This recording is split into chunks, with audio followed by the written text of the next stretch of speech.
They are your All right, here we go. 2013 Varsity Charter School Panthers. Rick, did I give you the officials? The officials tonight working the game, the white hat, Mr. Mark Rodriguez. Rodwell. I'm sorry, Rodwell. They're laughing. It says Rodwell. We welcome you to Coral Springs, There's Florida. Rodriguez out there somewhere, though. High school football prime time, presented by the Keeping Dreams Alive Foundation. We got a matchup for you tonight.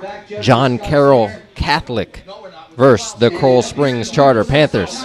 We're in Panther Stadium tonight, Coral Springs, Florida, coming from the Sportsplex. Got a big district game tonight. The winner tonight wins a spot to the championship game. This is high school football coming to you live on Hspn.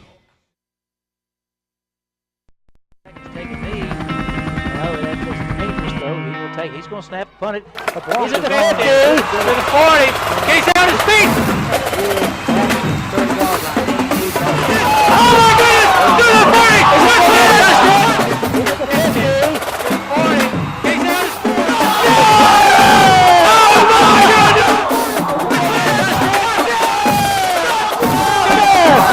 Oh my goodness! Holy cow!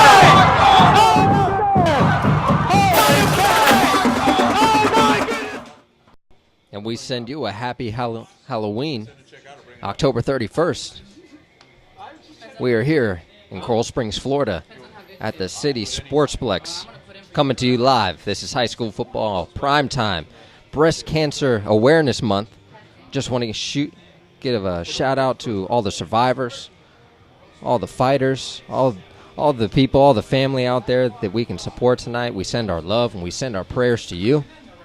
My name is Ryan Stout, alongside Glenn Stout tonight. We are coming to you live with John Carroll Catholic and Coral Springs Charter. Got a couple of shout-outs we got for you tonight. Streaming on Florida Gridiron Preps. Tommy Jackson up there broadcasting us, man. We love it, Tommy. We appreciate it. All your fans, all your people that are watching, don't leave that network. Stay on them. Great stats. Doing it for the kids. Ryan, who's the next one? Also, we got FloridaHighSchoolFootball.com. Make sure you check those guys out. Josh Wilson up there doing it for us. Josh and all his fans. Super work with the kids, tweeting all night long with all those updates and scores. And who the last one in the shoot you got there, Ryan? And last but never least, South Florida Sports Network. That's Manny firing it up right now. All you fans that are looking at your chops wondering where Manny was. Manny, pick it up, brother. South Florida SportsNetwork.tv. Stay tuned to all of them. Those are our guys all around South Florida. Well, we thank you all for tuning in with us tonight. Coming in from HSPN and the other networks that are streaming us. We send our love. We send a happy Halloween. Everyone stay safe tonight. But we got something better. High school football. We got Thursday night under the lights. Got a big weekend coming up. Tomorrow night, St. Thomas Aquinas versus the Colonels at Plantation High School. Had to sneak one in here this week. Thursday night game. A privilege to come back out here to this stadium. A former Panther myself. Actually get a chance. My father, Glenn Stout, one of the first high school football coaches for Coral Springs Charter. And as I say that, I'm going to send it over to you. Yeah, well, how exciting is that, Ryan? You know, Keeping Dreams Alive Foundation since 2001 started the coaching position in the football program at Panthers. Mike Higgins is out there now, the AD, and you know what? When they say what goes around comes around, believe me, when you look down there and see Evan Landy and Adam Miller and Marcus Tribble, all JV players, all varsity players on my teams, and I'm so proud to see them giving it back. Well, let's get to the nitty-gritty of this stuff. They've already done that, man. We're talking about the kids out here, and let's look at the Charter Panthers tonight. Panthers come in with only one defeat, and guess who that defeat is from? John Carroll. John Carroll beat them in Game 2 of the season and beat them pretty good, 41-21. But tonight, the Panthers come in. They've got a total receiving yards, about 178 yards. They bring in each game about 196. They've got total touchdowns. They score a game 46. They average 57 tackles a game, and they average 10 interceptions season. They're led by quarterback McChrystal, number 10. He's a senior. And McChrystal is lighting it up, not only throwing the ball but also rushing with the ball. He has 98 completions with 1,592 yards. His long is 70 with 20 touchdowns. That is incredible stuff with 10 interceptions. Down on the rushing side, you've got up on the top, McChrystal again. 130 carries for 729 yards, 8 more touchdowns. Behind him is Carson, a sophomore, 538 yards, 4 touchdowns. And following him is number 8, Swain, 286 yards and 4 touchdowns. We move on down the list on the receiving end. You've got a Calvin Jackson. If that name sounds familiar, yes. Calvin Jackson Jr., son of Calvin Jackson from the Auburn Tigers and the Miami Dolphins. Also had the pleasure of coaching with Calvin, and he and his food truck feeds our kids. Calvin Jackson Jr., 27 reception, 520 yards, 5 touchdowns, followed by D. Butler. If you weren't here last week, Darius Butler, number 2, was retired, the first one from charter. This is his younger one. Not his, but his family. Receptions 26, 326 yards with 4 touchdowns. And underneath that is Greco with 18 catches, 211 yards with 3 touchdowns. Go down the list here, and we've got on the defensive side, Perez watching, number 33, 78 solo tackles. Vizzola, number 12, 56 solo tackles. Weber, 34 solo tackles. That's some big-time defense, and they're going to need it tonight because they gave up 41 points, over 40 points last season. Ryan, as I get over to their side, we're going to look at John Carroll. Absolutely, and we just want to take some time to show our support and give thanks for the Broward Football Officials Association. Name off some of the great men that are out here tonight to referee the game. We got the umpire, Darrell Williams, linesman judge, Benny Walker, line judge, Lawrence Rodriguez. We got back judge, Scott Singer, and the timer, Larry Eaton, also crew chief for this game with over 39 years of experience, Mark Rodwell. So we give thanks and we give our support to the Broward Football Officials Association. And as we name that off, we have these kids walking out for the coin toss. And as we got the coin toss going on, Ryan, let's go to John Carroll. 242 yards game, rushing 197 with 59 total points average a game, 69 tackles. On their leading end, they've got Watkins, the quarterback, 181 completions, over 2,000 yards with his longest 84 and 21 touchdowns. On the rushing end, you've got Norwood with 58 for 518 and 6 touchdowns. Thomas, senior, he's got 470 yards with 6 touchdowns. And then you got Green, number 6. Watch for him tonight. 451 yards, 12 touchdowns. And behind him is Watkins again. 143 yards with 5 touchdowns. Watkins is a dual threat. On the receiving end, you've got Thomas on the top. Number 4, 809 total yards, 8 touchdowns. Coulomber, 480 yards, 4 touchdowns. Halloran, 326 yards, 35 young with 3 touchdowns. That's going to do it down the list. Let's see who's going to get the toss, who's going to play the cat and mouse game, who wants the ball, and who wants to get it in the end zone. We've got some of my old players coming up here, Marcus Tribble and Evan Landy. Good, looking good there, Evan. You guys are looking good. Going up into the box. Grown men doing it for the kids. How do you like that? Absolutely. What a great experience this is going to be tonight. Former Panther myself. Just show our love and support. Glad we could be out here today. And this is going to be a tough one. And John Carroll, the Rams, they received the kickoff. They're going to get it. Panthers defer to the second half. And this is exciting. The only loss for the Panthers the entire season. Yes, the only loss, and it was a big one. And John Carroll jumped up fast on this team, and it was early in the season. So we're going to see who wants bad enough, because this is the Southeastern Football Conference, folks. Independent conference, independent schools. And let me pause just for a minute while we get the national anthem, and we'll be right back with you.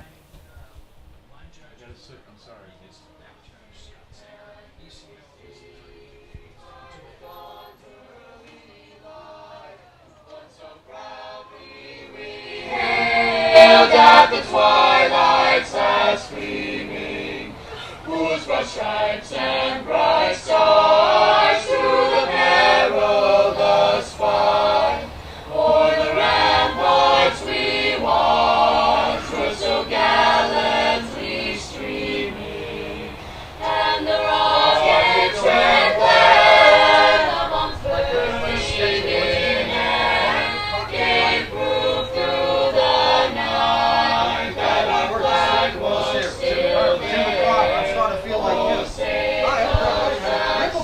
Spangled banner yet wave, for the land of the free and the home of God, friend of the brave. Well, here you go, ladies and gentlemen. John Carroll is going to take the ball. They took it early and scored early last time. That was about 7 weeks ago. Again, I was telling you, this is the Southeastern Football Conference. This is the Southern District. This is the semifinal game for these two teams, folks. The winner of this game goes to FAU to play for the state final championship, and that's November 8th, which is going to be next week. We will be at that game, or we will be at another playoff game. Playoffs are starting next week. We're going to be at Plantation, Florida, as we cover the Colonels and the St. Thomas Aquinas Raiders. And let me tell you, if you don't know that's big, that's huge, because both of them are number one in the district. That is huge. And I'm glad you mentioned that. The Southeastern Football Conference. What a great thing. A lot of people would disagree, but my opinion is what a great thing to put in place for these athletes, for these schools, these smaller schools to say. Because a lot of these teams in their districts, I mean, you're not going to see Panthers team head down to Booker T, Washington, and going to be able to compete at a level where the majority of the kids that we're going to watch tonight are going to be playing both ways.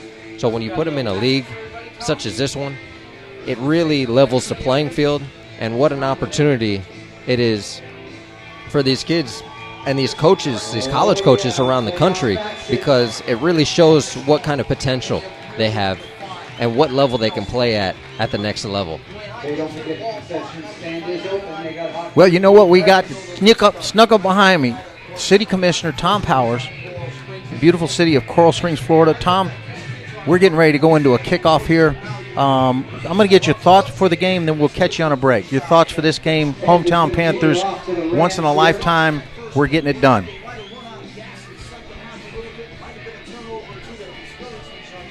Go ahead, Tom.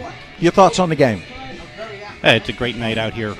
Kids look well prepared and ready to get out there and do it to it. And wish them both well. I'm not gonna pick sides right now. It's going to be a big game, and what we'll do is I'm going to catch you at a break because we're getting ready for a kickoff. It's great to have you up here. We got a lot to talk about. You got a 50-year anniversary. We got concerts coming up. We got Veteran Days concerts coming up. And so let's kick this game off. You can hang around. We'd love for you to at a long time out. If you can't, thank you so much for coming up in the booth. Sure, we'll be glad to stick around. The city's got a 50th anniversary. I missed mine a long time ago. I'm sorry.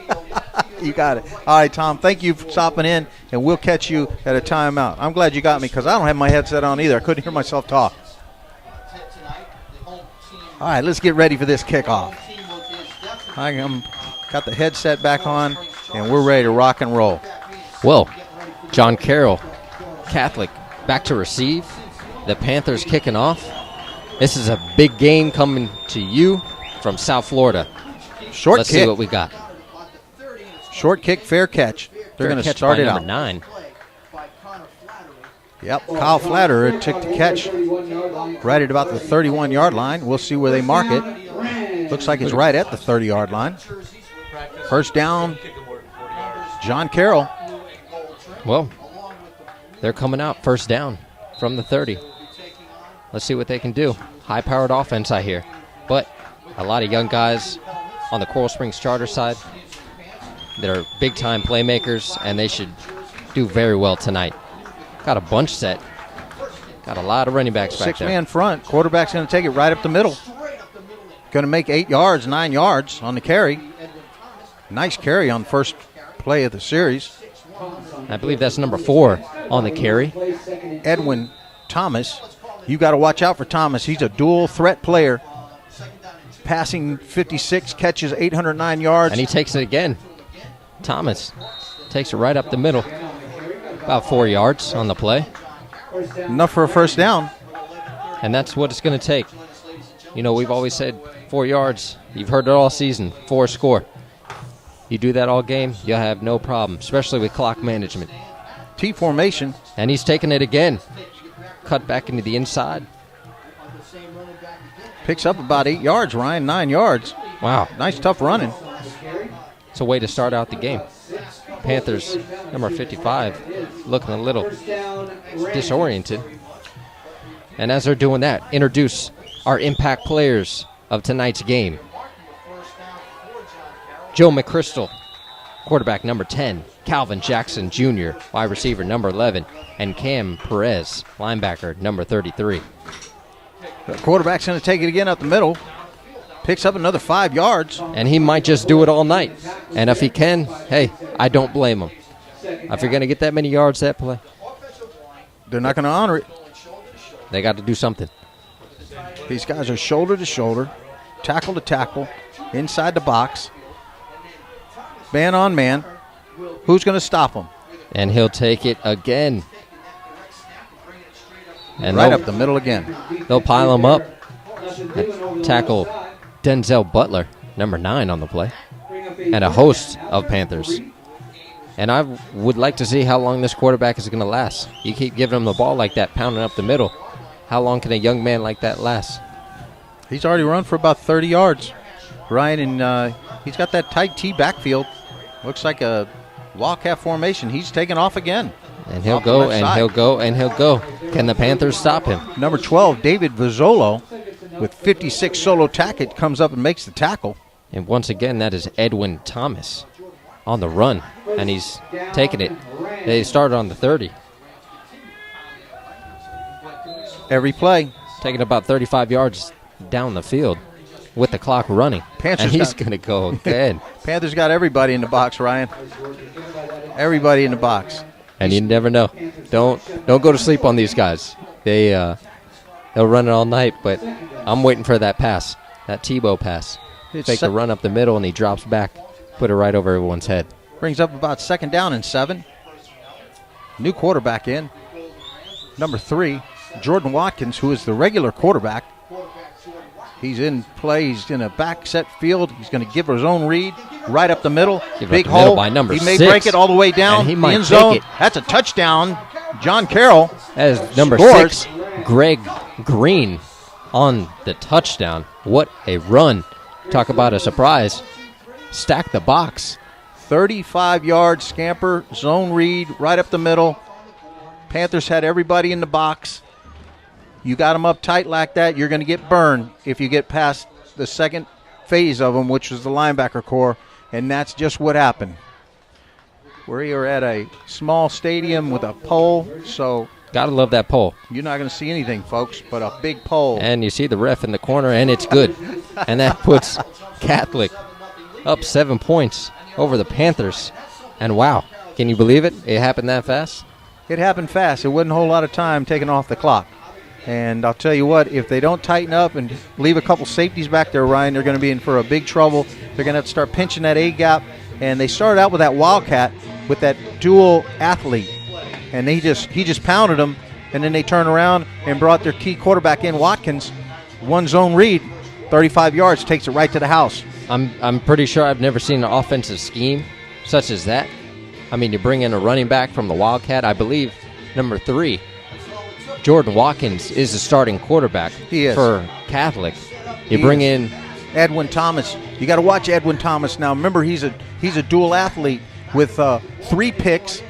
He's got 36 rushing, holding the ball, 470 yards, 6 touchdowns. Man, the kid's got 8 touchdowns, receptions as well. He's a beast. And if they don't stop the beast, it'll be a long night. It will. It will. And the Panthers, hopefully, they put something together on defense. We'll get to see what they can do. See what they can do on offense. We're going to get to see offense right now as soon as John Carroll kicks off the ball. Kick is a squib kick. Down low, bouncing. It's going to be picked up.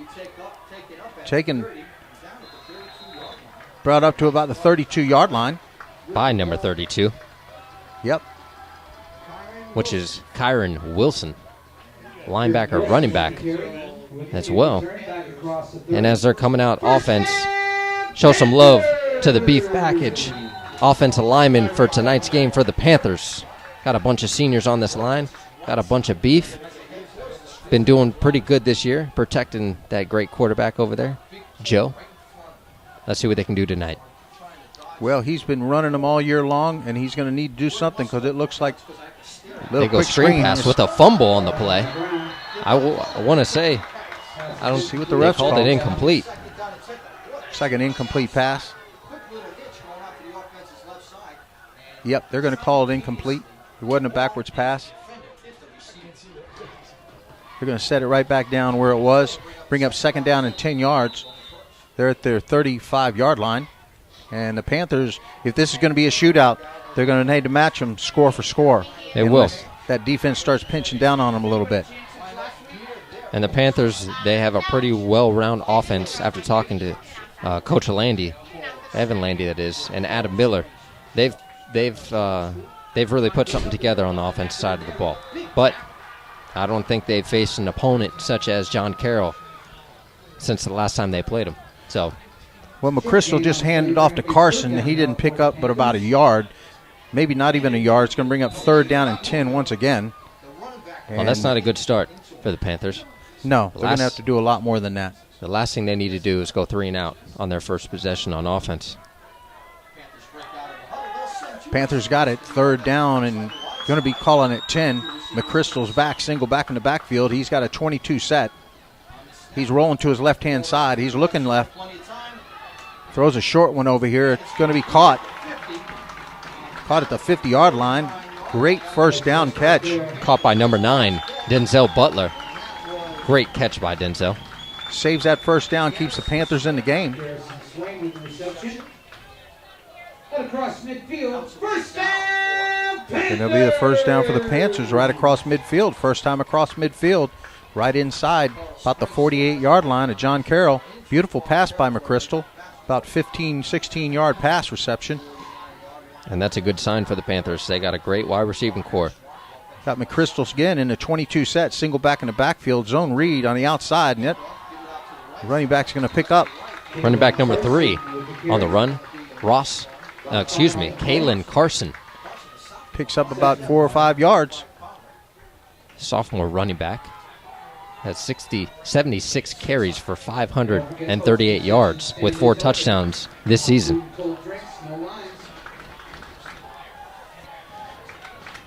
Right inside the 45-yard line. Call it the 44. Second down and 5. Crystal's back. High snap. He fumbles it. He's going to be sacked back there. A bad snap. And that is not good. Going to lose close to 10 yards. Lost 10 yards on the play. That was a bad snap by the center. Snapped up over his head. All he could do was get it and get on it. About 5 yards. But they only had 5 for the first, so he lost about 10. Oh, correct. And he's got third down and about 15 yards to go right now. Going to have to find one of those receivers. John Carroll has you got trips on the top side. Cover 2, rolling into cover 4. And McChrystal steps back. He's looking deep. He's got all the time in the world, and he doesn't get it. rid of it. He's going to try to take off with it. And big number 10 is in there on the tackle. That's Matt Celadano. 44 solo tackles Matt has. They're going to punt it away. Boy, that was what you would call a receiver cover sack, although he did make it down the field a few yards. Punt formation. And punt's blocked. And John Carroll recovers it. My goodness. Not a good start for the the Panthers. No, not a good start at all.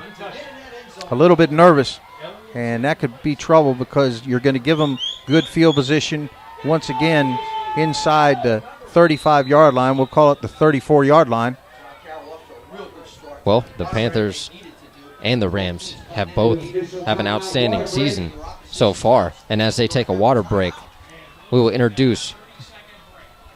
Tom Powers is here. Tom, it's great to see you again. We're in a water break now. I hit it wrong. That 50-year, it wasn't your anniversary.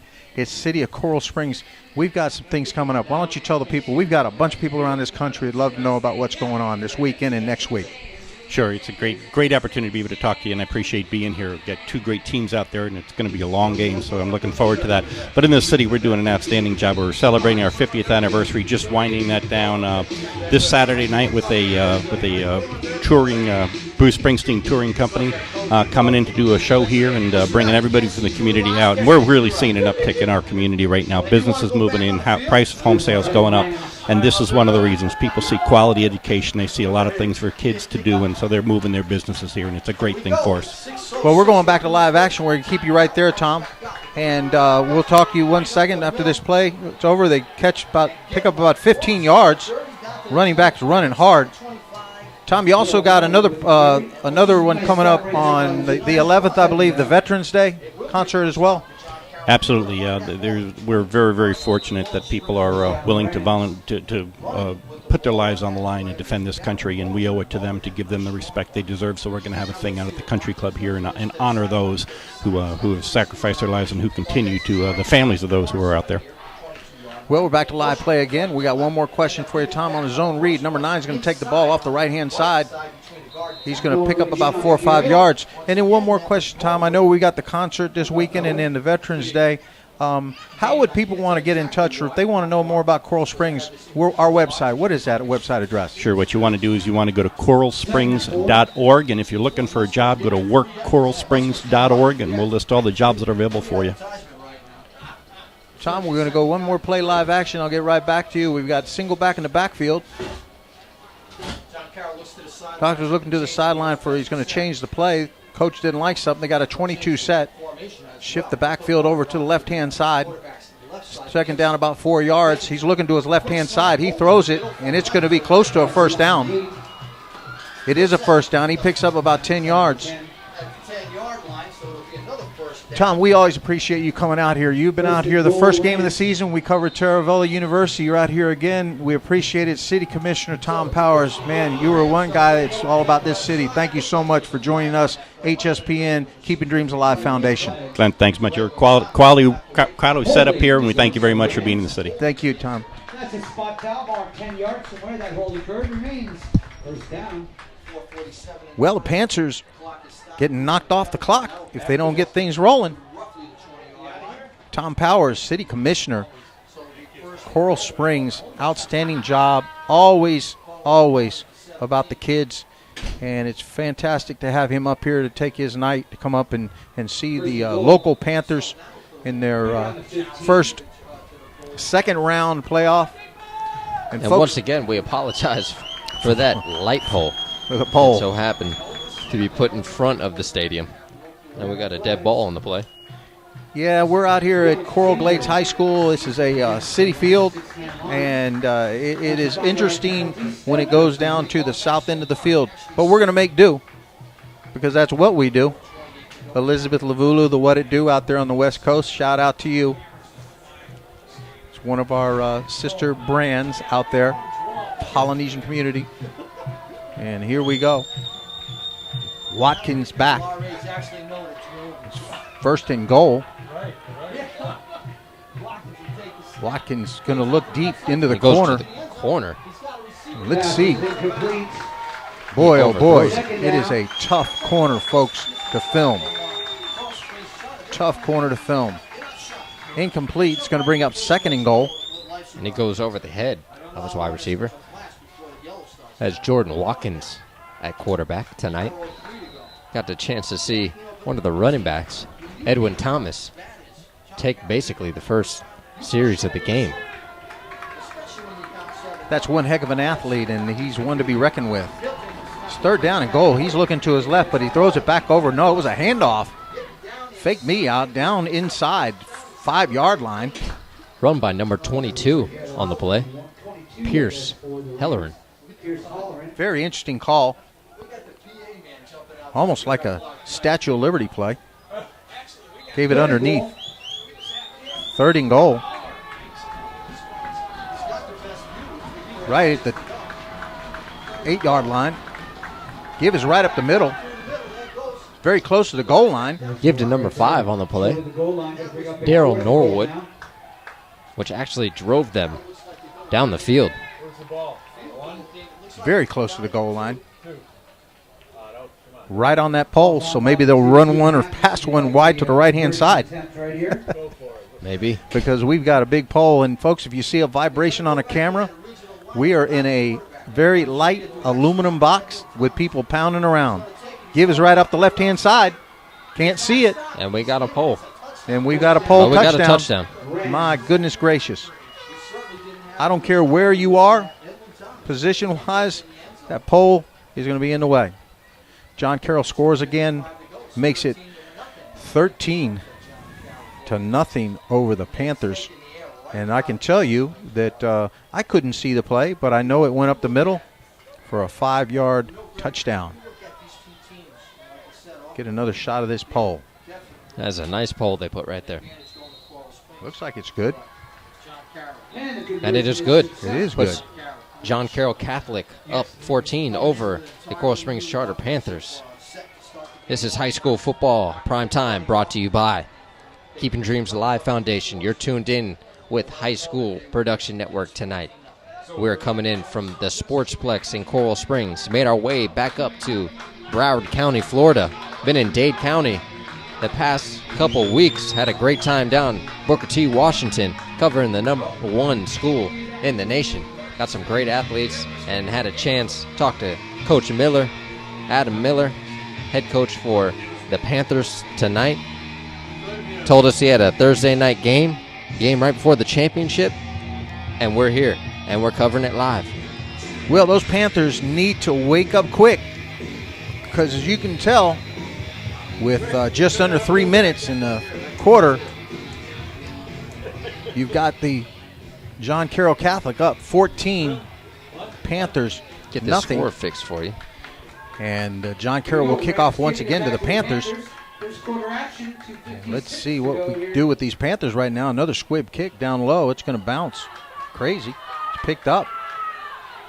And it's a good run back.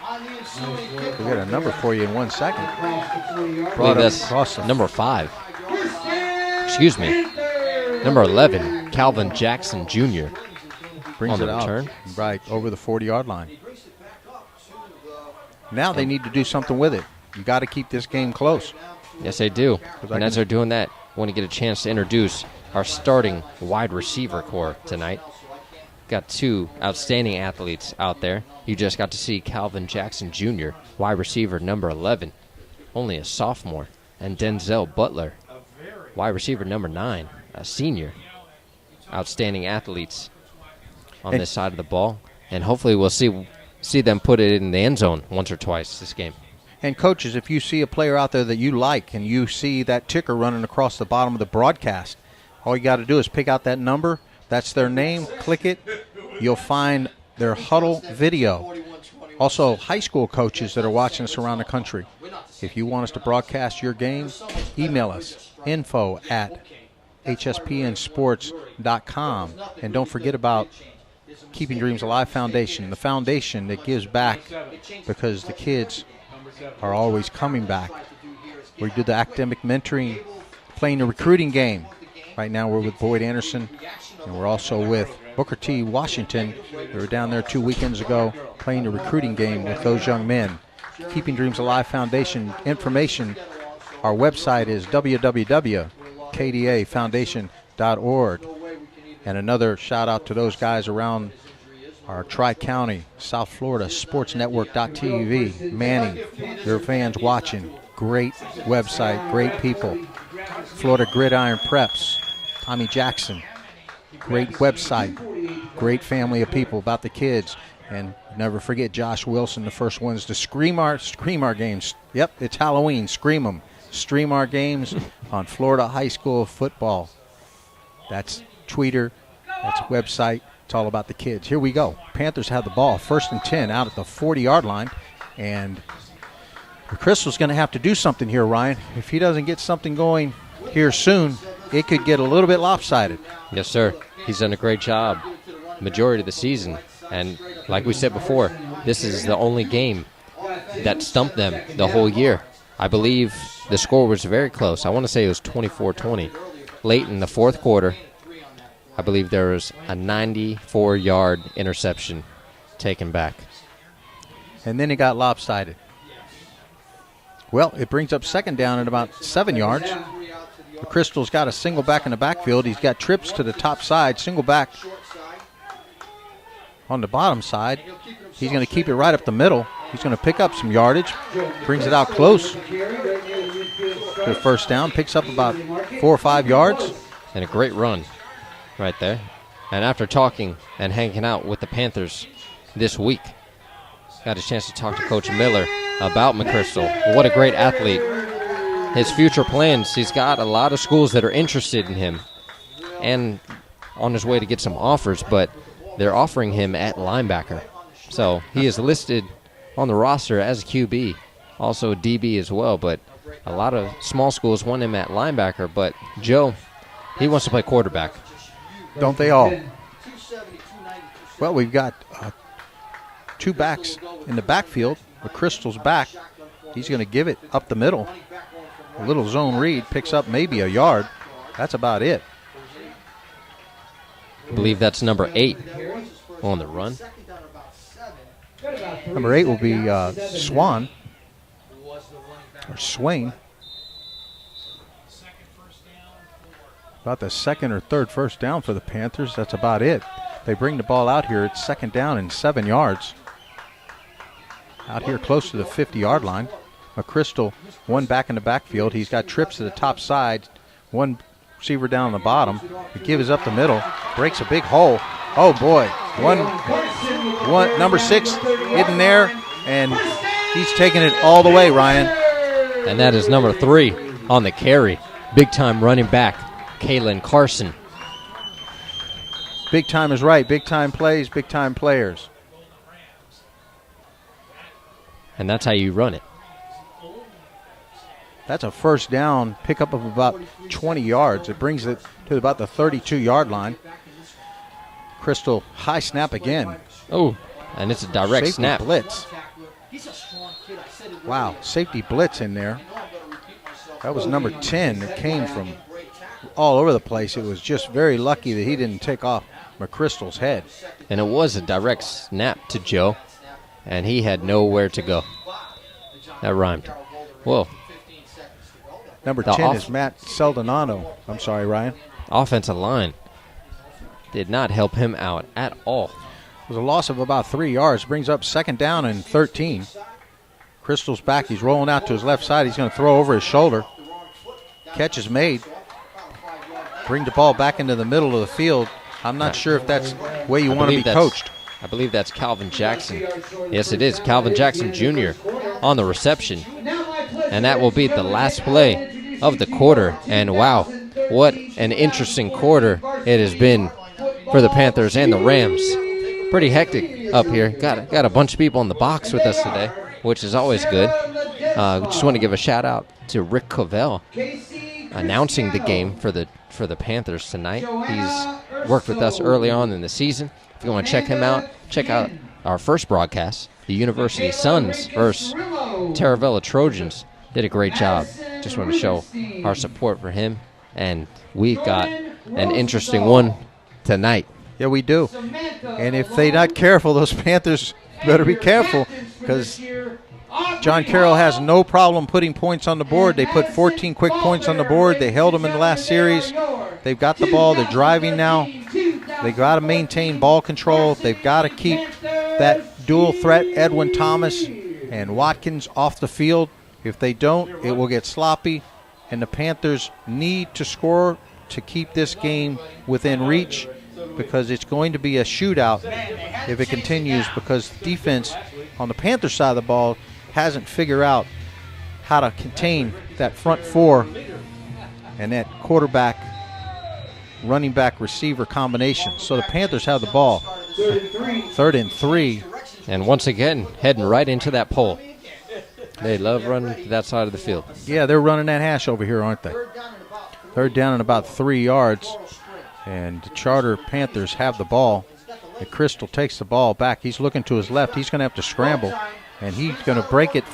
He's going to try to scramble again. He's out of the pocket. Very He strong breaks another run. tackle. And he gets rid of it. Throws it right into the pole. Pass incomplete, Garrison. My And it's goodness complete. gracious. To number 8, Garrison Swain on the reception. Sorry, folks, couldn't see it. But we know he caught it by the reaction of the fans. Great job by Joe McChrystal. Wow. A strong runner. Now I know why they list him at linebacker, because this kid can play ball, and he's done it this entire season. He's a big boy. I remember him from the high school sports review where we did interviews. That's a big boy. He is built like a linebacker or a strong safety. And too bad they are favoring the left side of the field because that daggone pole's there. See what McChrystal can do. It's a first down at the 20-yard, inside the 20-yard line. The Panthers are threatening for the first time tonight. Got a single back in the backfield. He's going to fake it and take it up the middle. He may pick up about 2 or 3 yards. And I would not be surprised if he takes it for the rest of this game. Coming in at 14 up on the Panthers. I mean, I think this is the time when the leaders, they step into play. And I think Joe is definitely feeling the pressure right now, and he understands that if this gets out of hand quick, they may not see the opportunity to head to FAU. Well, the loser goes home. So this is it on the schedule for these young men. McChrystal's going to roll to the right-hand side. He is being rushed hard. He throws it out there. It's incomplete. Barely through the hands of Denzel Butler. Yeah, he was Senior. trying to stay in bounds with his feet, and the ball was thrown a little bit high. And, my goodness, I like the big boy McChrystal, how he moves around in the pocket. Absolutely. Great athlete. Great And GPA, high test scores. all the college coaches, whoever has the opportunity to grab McChrystal, definitely got a good one on their hands. So, Well, they're going to move the trips to the top side.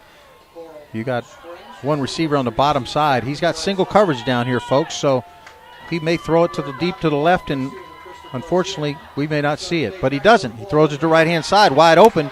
right to Butler. Butler inside the 5-yard line, close to a first down. And this is what we like to see. That is a first down. That is a first down, Ryan. And hopefully they put something on the board. They need to put something on the board definitely right now. Well, they'll need to stay in this game, because I can assure you that John Carroll's not finished. Might as well go in tight on a shot upstairs because that pole's in the way. Crystal's looking around. He's getting signal from the sideline. He's got a 22 set. Single back in the backfield. He's looking to his right-hand side. Goes over to the middle. He and throws it just behind the receiver. behind the hands. Let's see that number just right behind Calvin Jackson Jr. I believe if that ball was thrown in front of him, it was a that touchdown. is a touchdown. It was a touchdown. It was thrown a little bit behind him. He was wide open on a slant. And it was a good break for John Carroll, a bad break for Panthers. It brings up second down and goal right there at the 5-yard line. Panthers got to get it in the end zone. Well, they got 2 shots. Crystal's moving his receiver on the top side in tighter. He's looking to his left-hand side. He's going to throw it across the body. And he got it. Catches the touchdown. That is Denzel Butler on the touchdown. Great play by McChrystal. Once again, putting the ball where it needs to be. And the only place it needs to be for the Panthers, in the end zone. Touchdown, Coral Springs Charter Panthers. That puts it score to 7, Charter, 14, Catholic. We might have ourselves a game tonight, folks. Yep. Panthers made it interesting. Conversion's up. That's going to be a roughing the kicker. My goodness, hit him hard, too. And that's good. Gives them 7 points on the board. Hit him And hard. wow, finally got a chance to breathe for a second, but this has been a very fast game already in to the second quarter. Haven't even had a chance to introduce the whole Coral Springs Charter Panther football team. Special teams tonight, Matthias Gask and Sander. Belinsky got the punter and the kicker out there. Offensive line, got a bunch of seniors. Check out the wide receiving core. Denzel Butler on the reception and touchdown for the Panthers. We got a running back, big boy Kalen Carson, number 3. Only a sophomore. Can you believe that? We got a team full of sophomores that are already making a statement this year. They sure are. And quarterback, Joe McChrystal, seeing him all over the place tonight. Strong quarterback, senior, 6'1", 200 pounds. Check out our defensive line. Got some big boys down there, Joshua and Ralph. And Jordan Ebanks coming in all over 230 pounds. Linebackers tonight. One of our impact players, Cam Perez, and last but not least, our defensive backs. And we'll be showing these throughout the rest of the game. Let's get back to it. Panthers kick off to Carroll.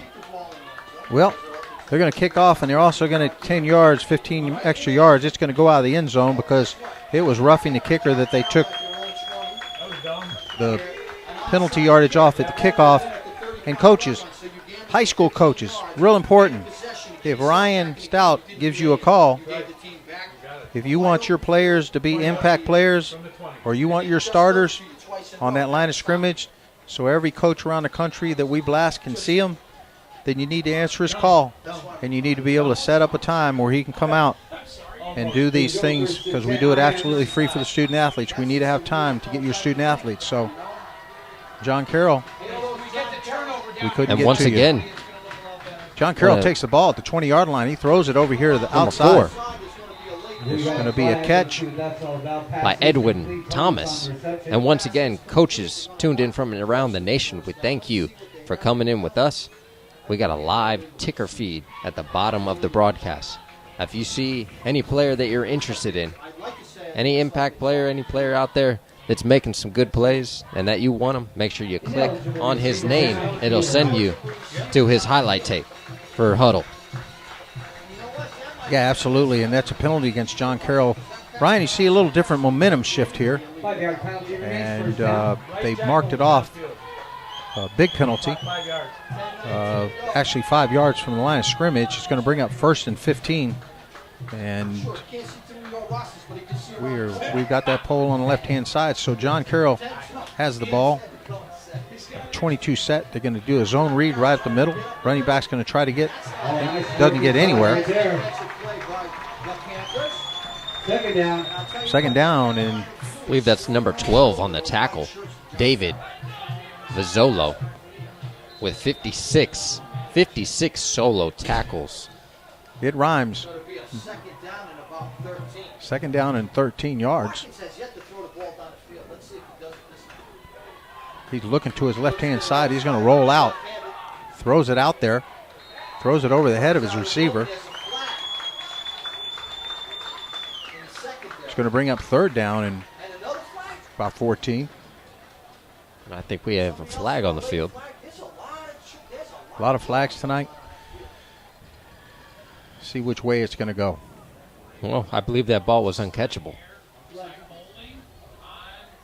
Well, the penalties against the Panthers looked like it was a hold. I don't know where the hold was. And if it was a hold, a pass interference hold, you're going to walk it off. Still second down. It's going to bring it out close, but about 3 or 4 yards short of the first down. But it is great field position for John Carroll. And I think someone got in the Panthers' ears. Defense making some plays tonight. Yeah, they got a penalty, but hey, they're showing something. Better wake them up. High explosive offense. Man in motion. Gives on a cross. The running back. And I'll tell you what, those Panthers are shooting the gaps. There's nothing there. And I think they found their niche. Took them a quarter, but hey, we don't want to speak too soon as well. No, you can't start slow in playoffs. Because when you get to the playoffs, final rounds, these teams are there for a reason. There's a reason they average 49, 59 points a game. Because they strike hard and they strike fast. And I know also both these teams, they want to make it to Owl Stadium at Florida Atlantic University. There's a quarterback that kept it. He may have the first down. See where they spot it. Going to bring out their punt team because he's short. 4th down and 1. That's a big hold for the Panthers. Wow. Great job by the Panthers. Yeah, it is. Nope. They're lining up. They're going for it. That's They're lining what up I like in a to bunch. see. They're bringing back. They're going to give it to the running back again. He hits the outside, and he's got a And he first takes down. it. That's ballsy, boy. Gutsy play by the call by the coach. That's confidence in that offense. My goodness. Great run by Edwin Thomas. That's that Thomas, that athlete. We've been talking about him. You want to get it, give it to your money, man. Edwin Thomas. He was patient in the backfield, saw his opening, and he made his move, got the first down. Very gutsy play by the coach, but hey, if you got the athletes to do it, go ahead. It's going to be players are jumping all over the place. They're trying to call timeout. I think they might have gotten a timeout. As soon as they take a timeout, we too will take a timeout. You're watching high school primetime playoffs, Southeastern Football Conference, Panthers against Carroll, John Carroll. This is Keeping Dreams Alive Foundation and HSPN. We'll be right back. You're watching high school football on HSPN. This timeout was brought to you by Smart Programs. Smart Programs are free academic mentoring and sports training camps. Smart Programs provide awareness seminars, tutoring, and training, including certified teachers, coaches, role models, and community leaders. Available for local schools and organizations. www.kdafoundation.org. Back to live action. Just under 8 minutes in the second quarter. Back to live action is right. 1st and 10. You missed it, folks. John Carroll went on 4th and 1, and they got it with Edwin Watts. He throws a quick slant. Ball is dropped And it's right in the hands. and out of the hands of number 29. Bring up Incomplete. 2nd down and 10. And I believe there's no 29 on the roster. Nope. They snuck him out here. Bring up 2nd down and 10. Pass was in his hands. It was a beautiful pass by Watkins. Would have picked up 2 or 3 in the open field. They had cover 2 going, so the field was open in the middle. Back in this bunch set. Quarterback throws it quick to the right-hand side. Still is on feet down, close to the first down. Knocked the marker down. Very nice run. Looks like that was thrown out there to, might have been Watkins again. They got that ball. Well, they mark it back about 3rd and 3 yards. John Carroll has the ball. Bunch set. Quarterback looks to the sideline for the play. Panthers are over here shaking the stadium. Give to his own read. And that is a strong runner by number 6. Greg Green picks up the first down. And some. Got 12 TDs for the entire season with 951 yards.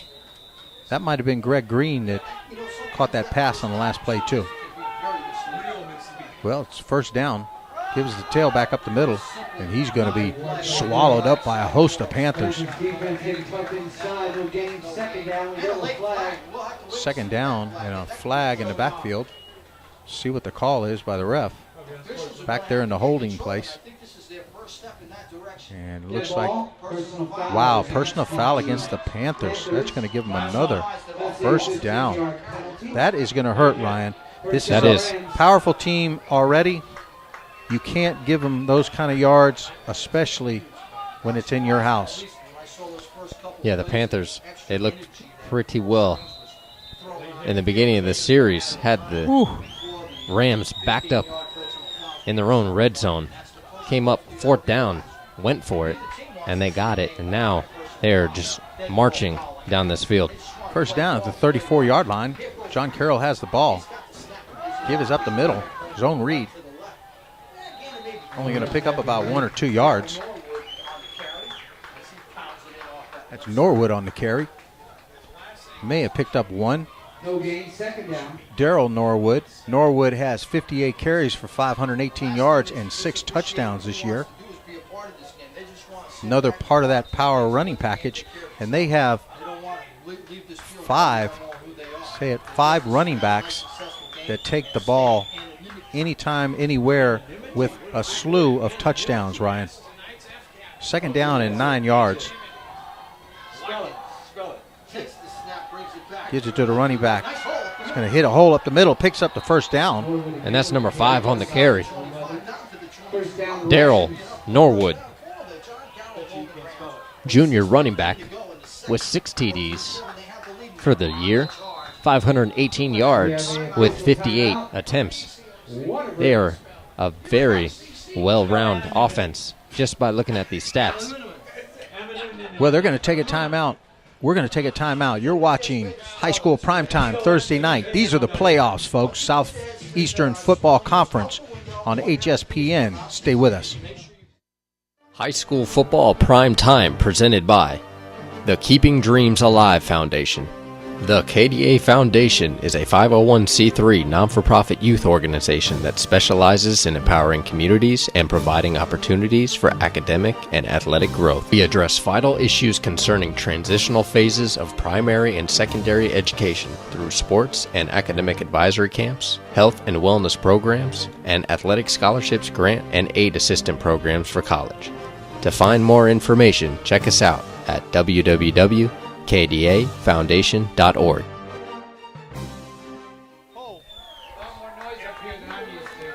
We're back to live action.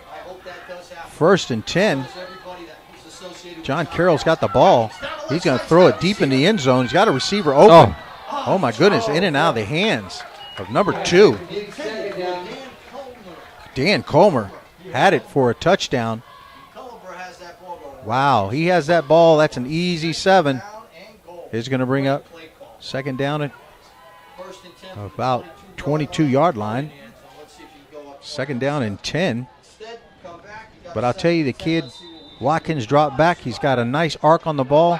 That wasn't his fault at all. That should have been caught for a touchdown. And I'm not too sure how the Panthers would respond to that touchdown right there. He's going to drop back again, throw a quick one inside here to a receiver. He's going to cut it back to the outside. He's tripping around. Can he hold on to him? And he does. Once again, that's Edward Thomas, the playmaker, the athlete, John Carroll. He Number can 33 play ball. on the tackle. Cameron Perez, 78 solo tackles. And we got a Panther down on the play. Well, we're hoping he's going to be okay. That is one heck of a athlete there, Ryan. We're watching this young man that came down from, John Carroll is coming down from Fort Pierce area, and this young man is on both sides of the ball.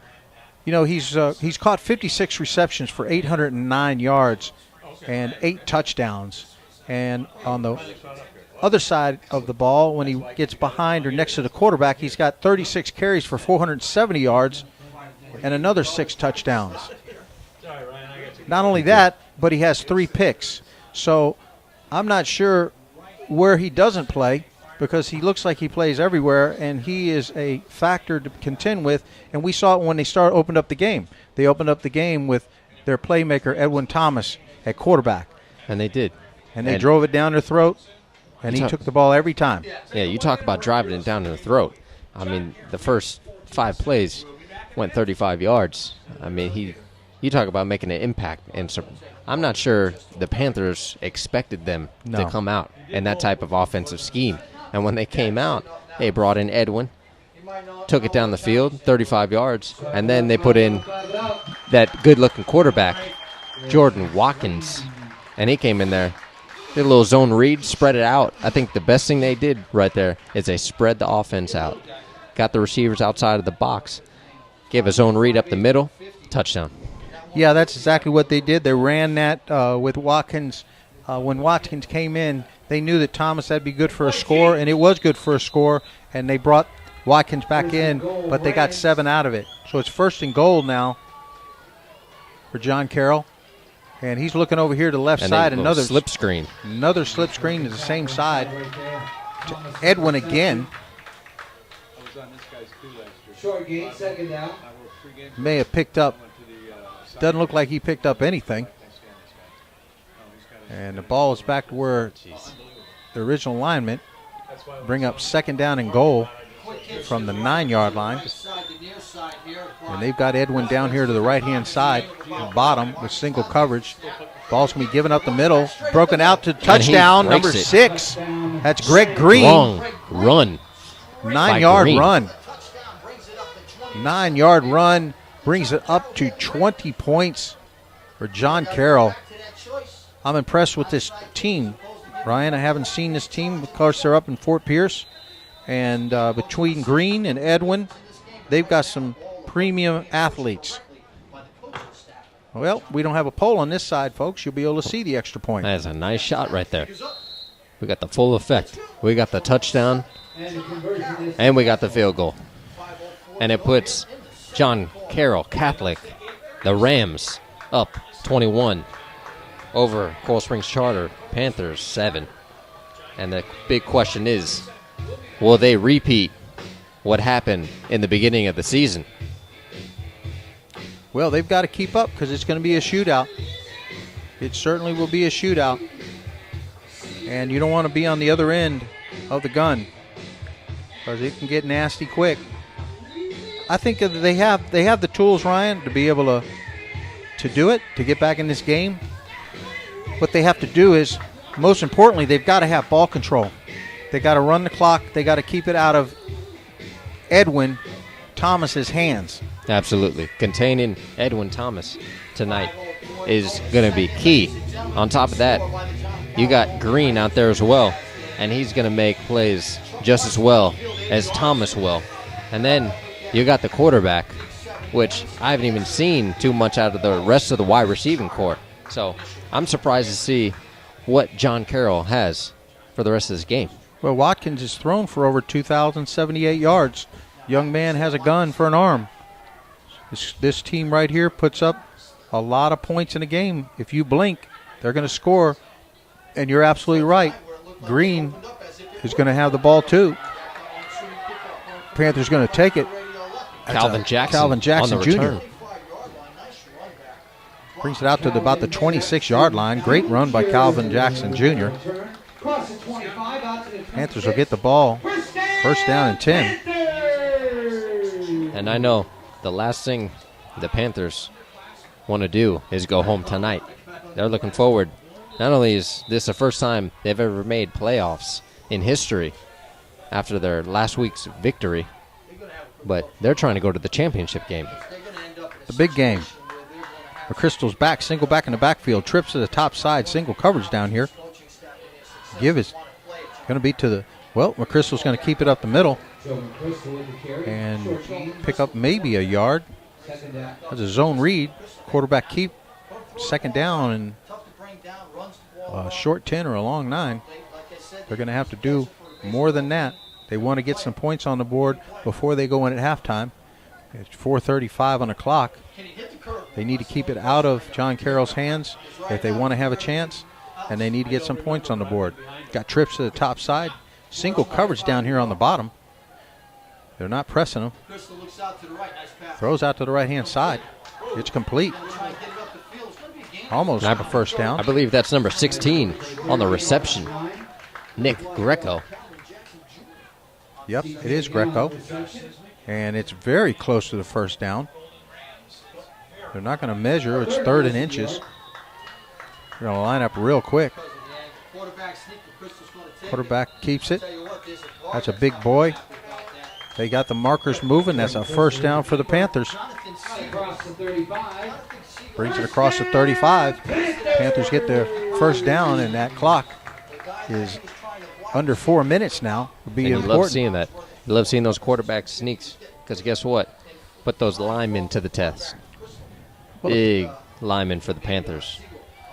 Panthers come up on their own 36-yard line. They've got a ways to go. Under 4 minutes left in the second half. Man in motion coming into the right-hand side. Crystal's rolling to this side. Throws it in the dirt. Not sure what that was all about. I know it was across the shoulders, but Well, Poor effort. right into the dirt. Sounds familiar, doesn't it? Got a guy upstairs that you used to coach. He played baseball. 14 years old, 15 years old. Yes, sir. Had to choose. Was it going to be football or baseball? And my goodness. Actually, he was a junior all-star hockey player, too. We're talking about Evan Landy. Proud of you, Evan. He's upstairs. Yelling and screaming. That's what he's doing. I can feel the roof moving. Well, McChrystal's back, looking to the right-hand side. Throws a slant. Nice catch. Wow. And He's great up to moves. first down. That's Calvin Jackson Jr. First down by Calvin. Gets it over the 45-yard line to about the 47. Beautiful catch. Picked up extra yards. He loves to dip it back inside. Where do you think he will learn that from, Daddy? Well, his dad was on defense side of the ball. That's true. So I know, coming from a defensive perspective, we want you to cut back in the inside because he's going to get jacked up. Crystal keeps the ball up the middle. Wow, he doesn't pick up about 4 or 5 yards. Number 9 is there, Connor Flattery. Picks up about 4 yards. That young man and his yellow shoes. Every time I look down, I believe there's a flag on the field, but it's just his cleats. That's that middle guard for John Carroll. Brings up second down at about 6-yard line. We got a good drive coming out of the Panthers. Inside the John Carroll's 50-yard line. Crystal's back, single back, trips to the right-hand side. He's looking to his left all the time Great in the world. block. He got to get rid of the ball, and he's going to be sacked down there. Way too long holding that ball. Run that clock out. There's somebody hurt. Looks like McChrystal. Is that the quarterback? He may be hurt. Let's see. That's There's not two. good. There's 2 players down. Number That's not good 77 at is all. limping too. Got to get a trainer out there. Yeah. That ain't good. You got number 77 as well. Very tough student athlete. Hopefully we see him get up. That's McChrystal, their quarterback. And And as they take care of McChrystal, we're going to take a quick break. you're watching HSPN High School Primetime Southeastern Conference Football Semifinals presented by the Keeping Dreams Alive Foundation. Stay with us. You're watching high school football on HSPN.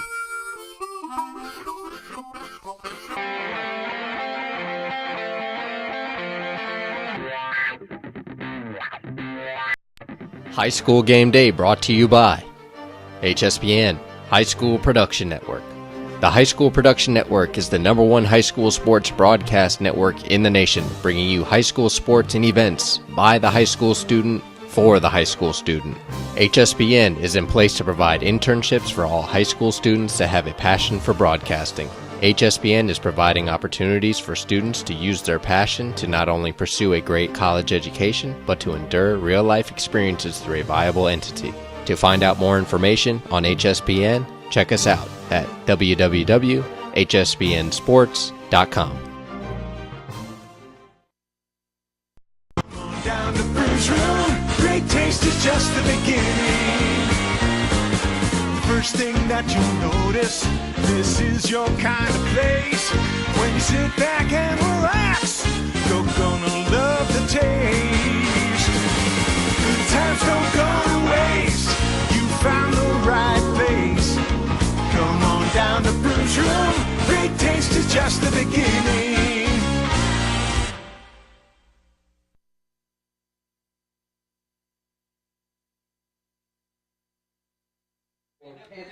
Well, we're back to live action. McChrystal is out. He looks like either got terribly bad cramps, but we've got A.J. Miller coming in as the backup for the Panthers. He is a sophomore quarterback, and he's the brother of Coach Miller. He throws it out here to left side for his first completion. Throws out here to Calvin Jackson Jr., his first reception, and he may have his first down. And look, Calvin Jackson is getting up slowly, A little too. shaken up on the play. Great throw by AJ. Had a chance to check him out during practice. And it's one thing about they got they're 4 quarterbacks deep. And they got Mr. Evan Landy back on the field coaching them. I asked him, hey, Lefty, you still got it? After his high school days, sent him up to USF. Played a little wide receiver. Beefed him up, baby. Had a couple plays at quarterback, did a great job, but fantastic athlete, Evan is, student athlete. Well, AJ's got that number 1 on. You wear that number 1, you better be number 1.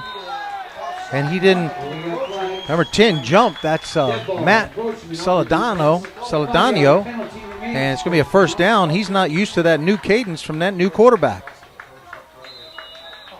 We'll see how long this lasts. AJ's got a single back in the backfield. He's got a 22 set.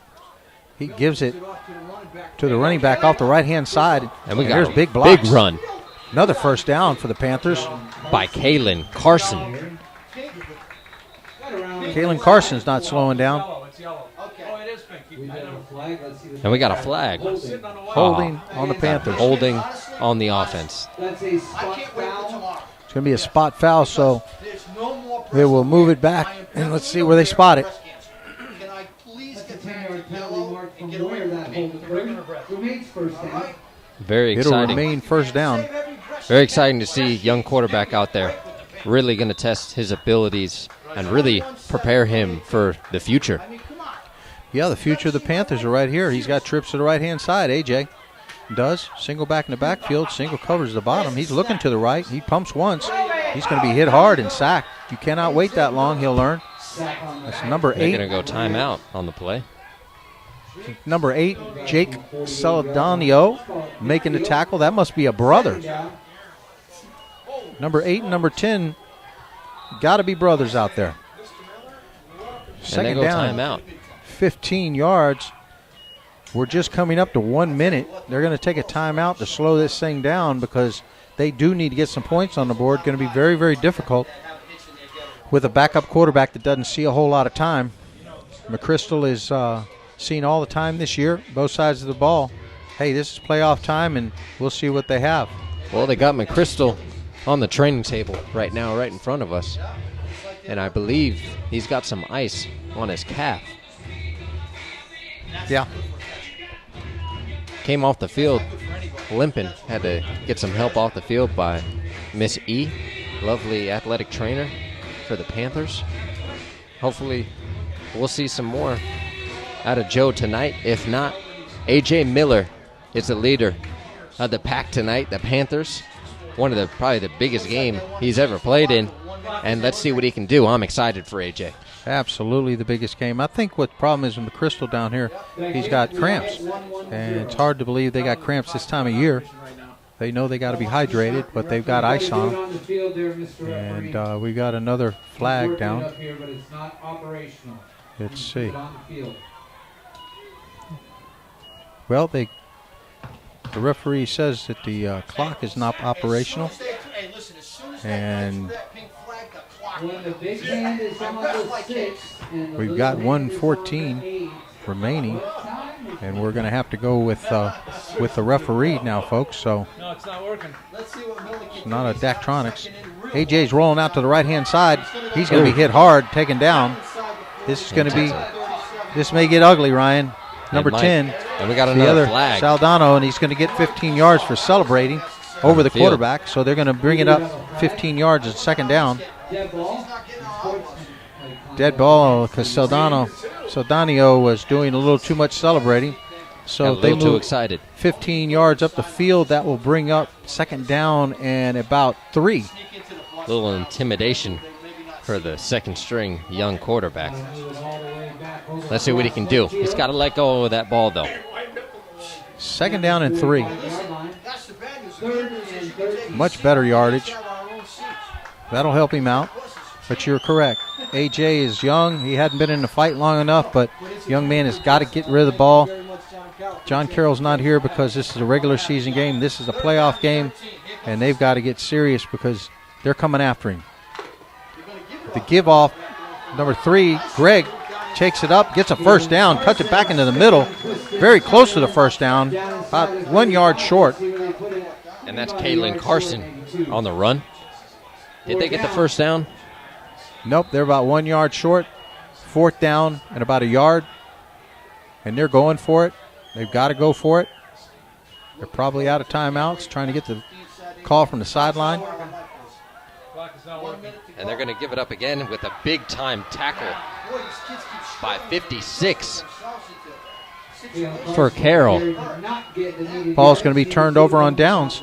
It's going to be very difficult, Ryan, for the Panthers to stay in this game if their starting quarterback is not able to make it back out there. Can't expect a backup quarterback, especially a sophomore, to come in at this level of play in the playoffs and be able to maintain. And they better be real careful that John Carroll doesn't pop a quick one in there on them. So defense, they're really going to have to play. Well, they might only get one play left in the first half. Well, the Rams have the ball back. Give is up the middle.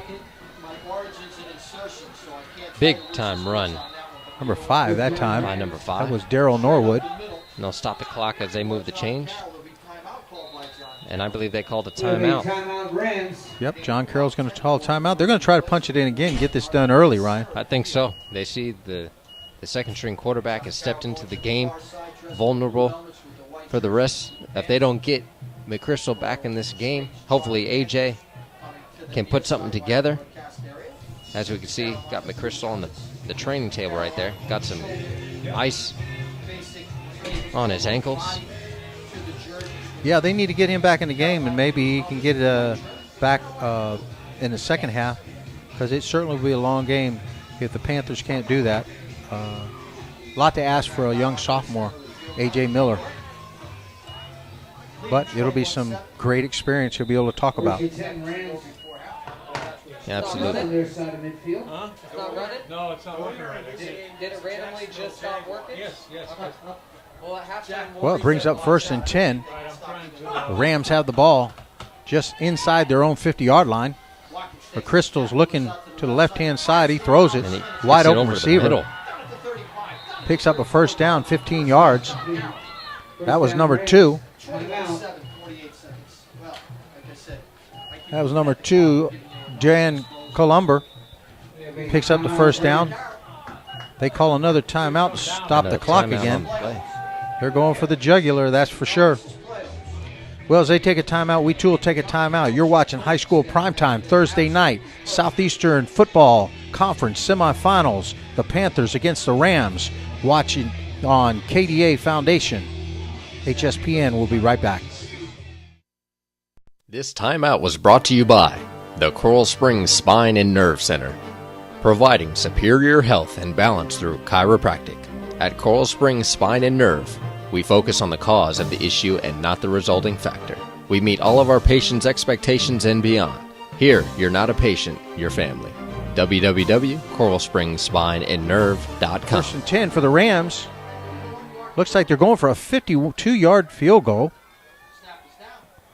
Kick is up, and the kick is short. My goodness, just short. And the field goal is unsuccessful. That is the end of the first that's the end of the first half. And they don't let them return it. No, they don't let them return it. That brings up, they were lucky to get them to stop them. That brings a quarter 21-7 for the half. And boy, Panthers got to go in and regroup. John Carroll is up by 14. They take a break. We'll take a quick break. We got videos, but we'll come back with you after this break for a few announcements. You're watching High School Primetime, presented by Keeping Dreams Alive Foundation. This is HSPN. Stay with us. You're watching high school football on HSPN.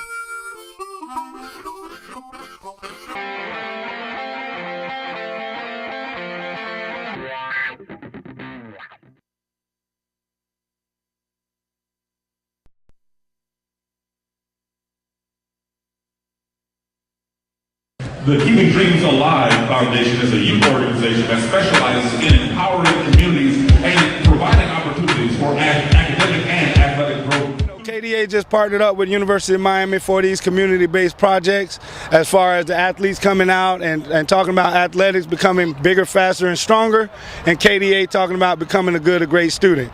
Can you share with us the recent partnership with KDA and the city of Pompano Beach and bringing these type activities? Well, I think Keeping Dreams Alive is doing an awesome thing. We noticed that from the jump, and we think this could be a partnership for a long time just because of what you guys believe in, what you stand for, and you kind of correlate with what we do. So it's awesome what you guys do in this community, and that's the number one thing, is to give back to these kids and let them understand that we're here for them. Anything we could do to give back, we're here. So KDA is doing an awesome thing, and we're just happy that we're partnering up with you guys to do that as well. Yeah, it's great to see the kids in the summertime have this opportunity at this beautiful facility with your organization, and just having that sense of giving back. Because a lot of times, the kids sitting around during the summer, and to see the collegiate level come back, give back to the community, have you guys put this on for the kids, it's really special. All ages too. You got preschool kids working with college kids and the high school kids pushing themselves. It's a really neat opportunity for everybody. My name is Stephen Morris, quarterback, University of Miami, born and raised in Miami, Florida. I think you got to be a level-headed person. My mom and dad do a great job of making sure that I'm always on top of my things, especially with academics. And when it comes to schoolwork, I got to put that first. And definitely preparing for games, and throughout game weeks, I really holler at my coaches, make sure that we're on the same page with each other. And it's just really good on time management.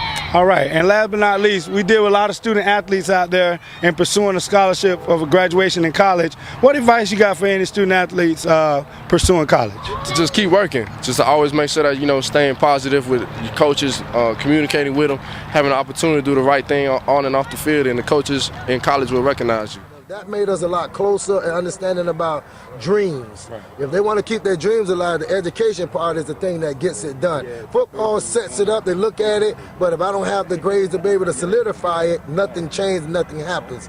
So with that really made us stronger on the field, because guys start seeing themselves having good grades, understanding that, then they realize that I can make it. I can get a chance to get out of here and change my life. Make sure all young student athletes, the most important thing for you to do is make sure you understand that the education is paramount. That's the key to this whole deal.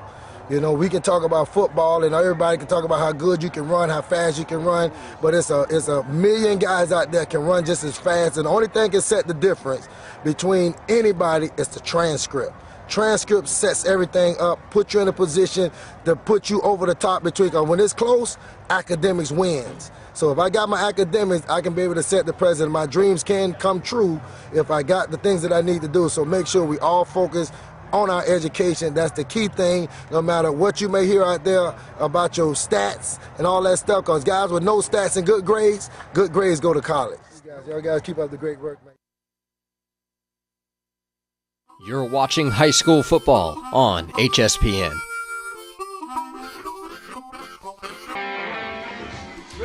You're back with Hspn. I'm here with Athletic Director Coach Mike Higgins. Mike, it's great to see you. You go way back with this program. You and I go even farther back than that. I don't want to give him any more of our age, but anyways, it's great to see you again. Program making history. You guys retired a week ago. Darius Butler. I see Evan Landy wandering around here. I see a bunch of guys that we coach. Tell us a little bit about the program, the bunch of people listening around the country, and a lot of college coaches, about 600-700 of them watching them right now, about your players and your program. Yes, we definitely go back a ways, and it's exciting to see people like Evan and Darius and the success that many, even Adam Miller, our coach, and your son, and many have gone on to play college and even pro football. We've come a long way, as you remember. 13 years ago, we were standing on the sidelines. Been that long? Yeah, taking 60, 70, nothing beatings. And yeah, I remember that 3A football. First 5 teams we played were top 10 teams in the state. Yes. But we've come a long way, and as you can see, we've got a exciting football game going on tonight. 2 very good teams, and it's just great to see where the entire program has gone. Our bowling team, 2 district championships, girls and boys, and it's not just a district, it's the entire Broward County. So that's exciting. They're going on to state championship next week. We've got a few swimmers that are going on to state championship. Every team in our program is very competitive, and now we're starting to roll into the winter sports. I know the basketball coach is anxiously waiting to see. He's going to have a couple of his kids from the football team as well, but I know he's cheering them on to go win the, hopefully go make it to the championship. But, really exciting. Our girls basketball team, our boys basketball team. Girls went to state the last 2 years, so we've come a long way as a program, and it's just great to see the entire student body, the faculty, complete buy-in, the excitement from the entire school. Man, it's come a long ways, and when you rattled off that list for me, I'm amazed. I can't wait till we get in there and shoot some of your girls basketball, because we're leaning towards a lot of female sports. But can you imagine little old Charter made it only team in city of Coral Springs now? And I had Tom Powers up here earlier, city commissioner, and he was talking, Rays, about little Charter, the little experiment way back in the mall that turned into a school. Now all of a sudden owns all these district championships, and the big boys around town are wondering and scratching their heads. What makes the difference? Yes, absolutely. And you were a big part of this. You were coaching. Heck, you were here a year before me. Coach Wilkes, yep. We asked to start a football program, and we had some big boys that thought we could compete. And I don't even, you know what happened. The rest is history. But they liked to shellac us, and then you came in and brought. Well, we got Calvin Jackson Jr. We had Calvin Jackson's his father, Otis Mounds, Eric Hickson up there in Indiana right now. Eric, you watching? Big program, brought it, built it up, and now you come back and you've done something exceptional. And I think because of the young men that came through the program that came back, have really instilled some pride, because you're talking about a school that's a little older than 13 years old. I mean, my youngest went through the whole program, so now you got young men coming back to a program where they put their hard sweat, and they got some big names that came through there. They come back and they started instilling that tradition that we know about from big programs back in Fort Lauderdale. Now you already have it at Charter, man, and now it's a tight family. And when they come back like that, I think that's one of the biggest credits to your success. Well, it is exciting, and my feeling is it's not always about the best facility. It's about the people, the leaders that are teaching the young men and the young ladies. And I'm very proud of the staff that we have and the time that they put in. I know that every program has good coaches, but I'm especially proud of the program that I have, because that's what attracts the kids. And like Coach Miller, he's a magnet to these young men. He's a great mentor. He's just done a tremendous job.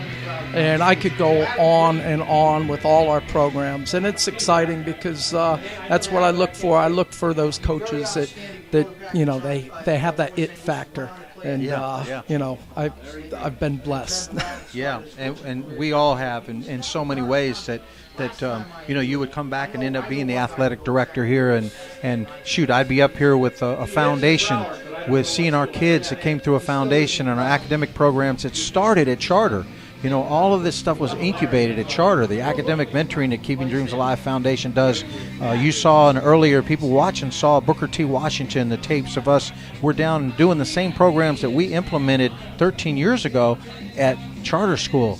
So Charter School is an incubator for a lot of stuff going on for a lot of people. And here we are again, 13 years later, talking about it. Not only talking about it, but looking at the success stories, and you're just doing a fantastic job with these kids, man. And I'm so proud of you, proud of your program, proud of where you are, proud of where you're going and the things you're doing. And I know you got some exciting things going on that we'll talk about next time, because folks out there and coaches out there, this program's going to be in your university. It's a program, and I can't even explain it. And I know you're partnering up here, so you don't want to go into it in depth.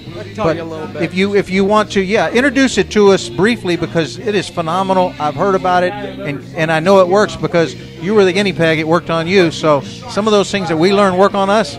We just try to flip it and show other people how it work on them, right? That's right. In a nutshell, the name of the program is called Kinetic Learning, and it's all about learning and moving at the same time.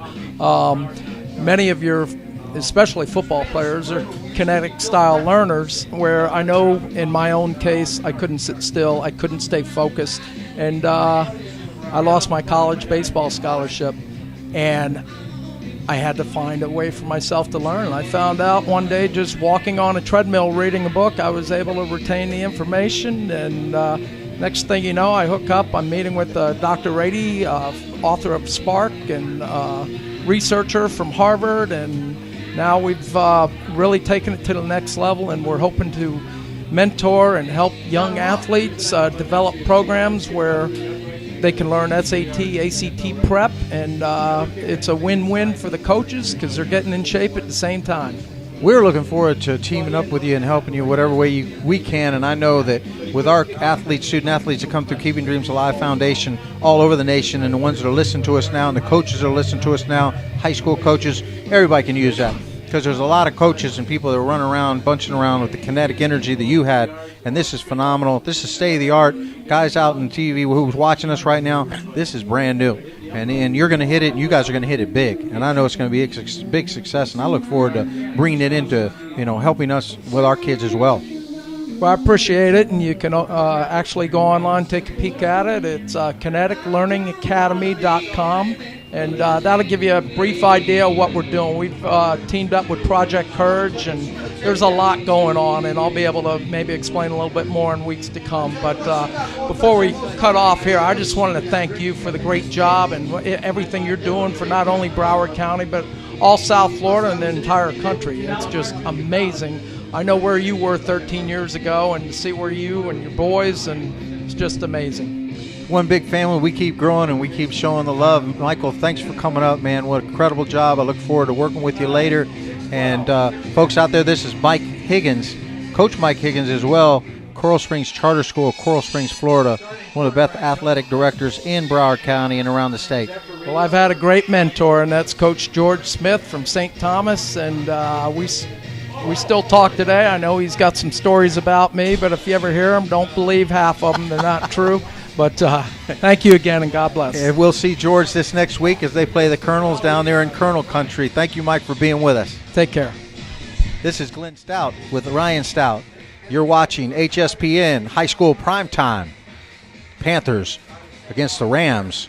Southeastern Football Conference semifinals. Brought to you by the Keeping Dreams Alive Foundation. Stay with us. We'll be right back. High School Football Prime Time presented by the Keeping Dreams Alive Foundation. The KDA Foundation is a 501c3 non-for-profit youth organization that specializes in empowering communities and providing opportunities for academic and athletic growth. We address vital issues concerning transitional phases of primary and secondary education through sports and academic advisory camps, health and wellness programs, and athletic scholarships, grant, and aid assistance. Football Prime Time presented by the Keeping Dreams Alive Foundation. The Fall Prime Time presented by the Keeping Fall Prime Time presented by the Keeping. There are over 1,800 colleges and universities in the nation. There are over 10 million high school student athletes that graduate each year. Only 0.08% of these student athletes that graduate receive full scholarships.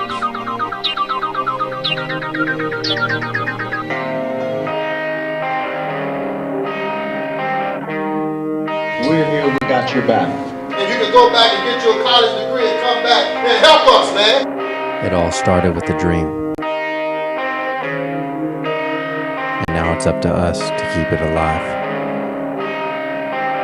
If you're sitting out there and you're wondering, you have to start that process. Education comes first. You never know what the future holds. Gave me a better opportunity to make it in life. Live your dreams. How far are you willing to go?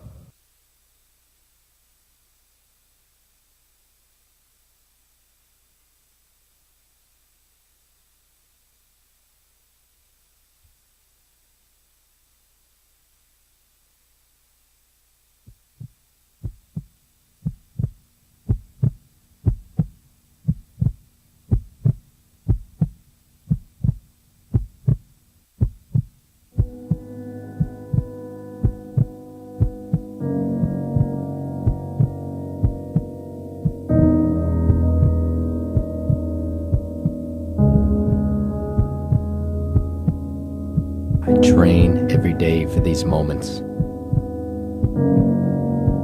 Moments under the lights when I make a big hit. Moments when the crowd roars after I score. I am one of few. The few that will carry the load of the team.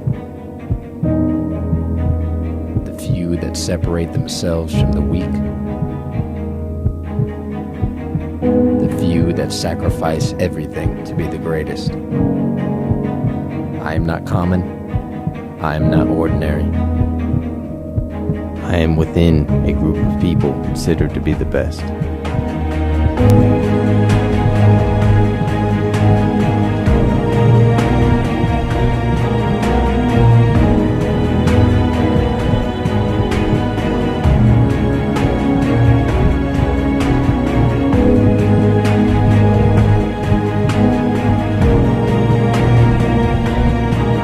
This leaves me with one question and one question only.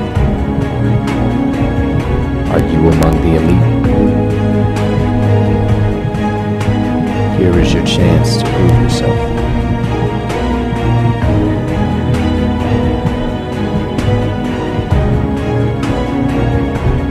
Only the elite will survive.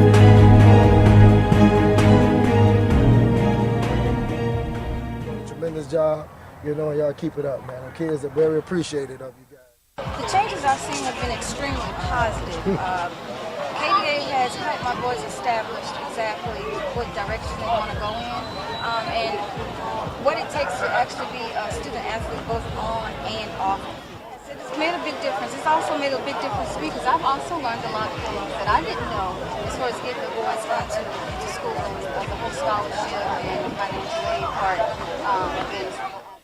On the impact of the BCAA football camp and partnering up with Keeping Dreams Alive? Well, two things that go into play here. One is the value that these kids from a camp that is free and has some dynamic instruction going on the field. And then for us to have the opportunity to team up with Keeping Dreams Alive and add an academic component that gives kids awareness about clearinghouse, recruiting tips, and mentorship has just been invaluable to their future. Any advice you have for any of those coaches out there throughout Broward County and Keeping Dreams Alive with these free programs to their schools? I think they're actually missing the boat, and they're doing their kids an injustice by not being involved with Keeping Dreams Alive. We need all the help we can get to offer the exposure, the experiences that everyone brings to the table for our kids, and to not make use of all the tools that we have at our disposal. It's just not good for our kids. And I think it will be very good if they just get involved and get Keeping Dreams Alive involved to assist them in the process that we're all trying to do, which is to get kids on the next level and the education that they're going to benefit from throughout their lives. Hi, I'm Jerome McDougal, played at Blanche Ely High School, went to University of Miami, graduated, was drafted first round, 15 pick overall to the Philadelphia Eagles. It's important for you to take advantage of all your opportunities because sometimes you don't get another second chance. So you take advantage of your opportunities and make the best of it. Just always do your best and keep your dream alive. My name is Aronda Gadsden. I went to Winston-Salem State University, played 7 years here for the Miami Dolphins. They stress academic involvement. It's usually overshadowed by our athletic prowess because everybody wants to be the best at their sport. But academics always keeps your dream alive because sometimes sports don't work out and you always have the academics to fall back on. Advice to you guys is to be persistent. It always pays off. Sometimes you may fail, but you get back on that horse and try again, whether it's at your position, whether it's at your sport, whether it's at SAT, ACT, whether it's at geometry or algebra. You just keep on trying. Persistency always pays off in life and in sports. To live your dreams. KDA Foundation is a very good foundation. It's really tremendously helped the kids around here. I know it's helped a lot of the community kids, the neighborhood kids, and I think it's doing a good job for especially our young men here trying to get off. A lot of them don't have a lot of role models, and I think KDA is one of the first foundations that I've been around with that has truly been there for the kids and who's truly giving the kids an opportunity to be successful, to be able to branch themselves out and be positive. And there's one positive foundation that I'm going to really try to get involved in, get my kids involved in, before they can keep their dreams alive. And you know, the most important thing for a child is to have some dreams. And I think KDA is one of the things that's going to really help them achieve those goals. And very pleased with what they're doing. Very pleased in the message that they're giving to the kids, and very pleased in what I see around them. My name is Coach Rodney K. Gray. I'm the head football coach at Blanchard High School in Pompano Beach, Florida. Been employed in the Broward County School System since 1990. Welcome back, ladies and gentlemen. We're back in the second half. You've got the Rams up 21-7. And the Panthers lost their starting quarterback, McChrystal, on about the second to last series of the second half. And I got word from his position coach, Evan Landy, that it's a high ankle sprain, and he is out for the night. So we've got young A.J. Miller that's going to take over second half the duties of this game. Let's see what's going to happen. They're going to get the ball on a little pooch kick. It's going to be a fair catch at about the 35-yard line, and that's where the Panthers will take over.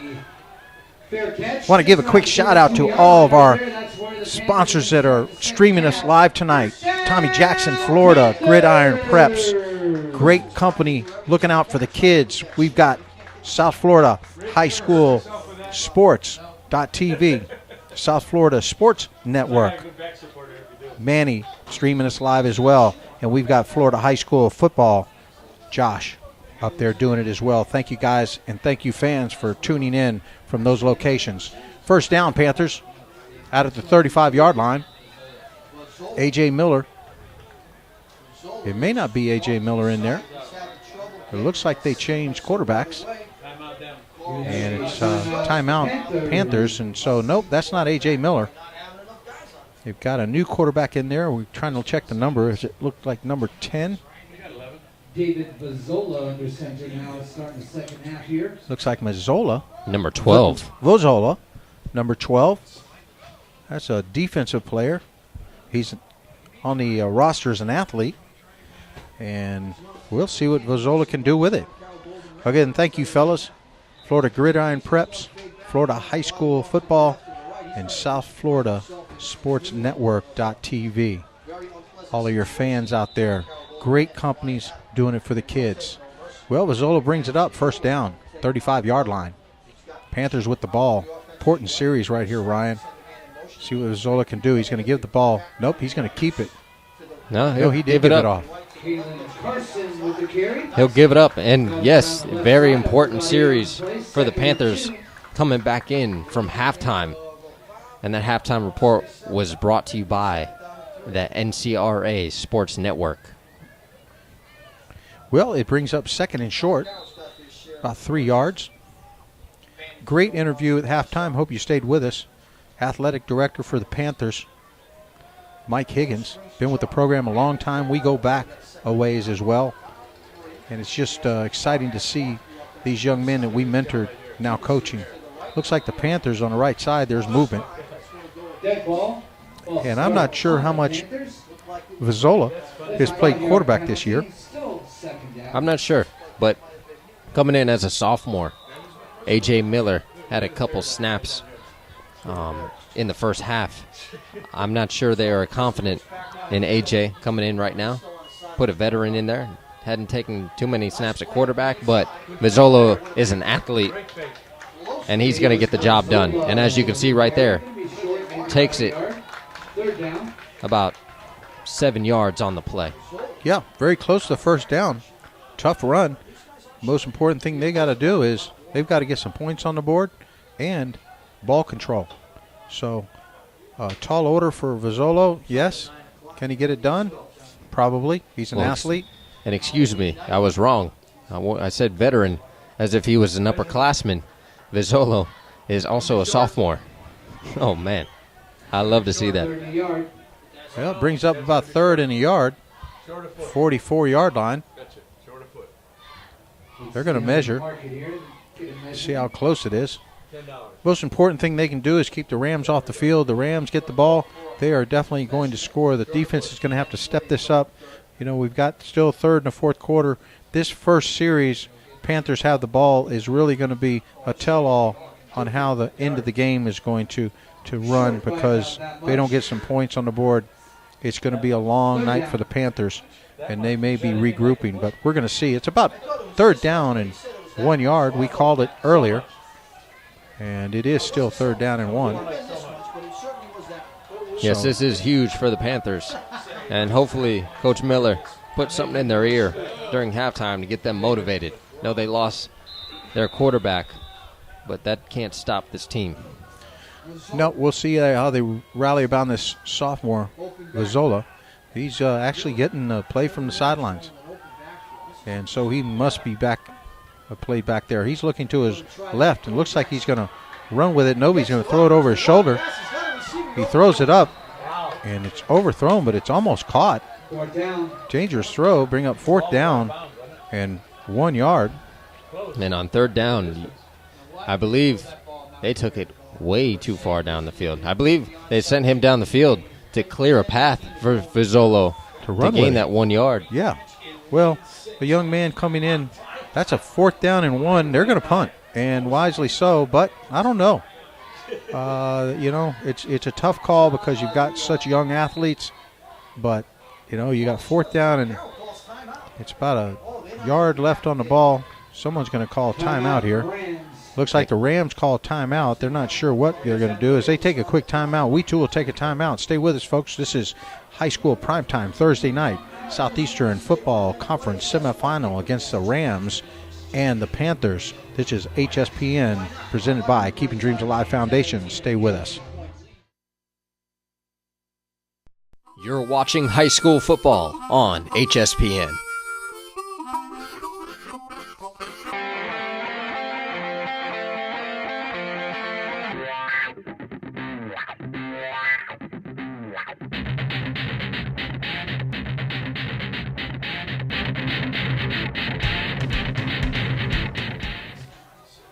There's one of our little baby Panthers down there.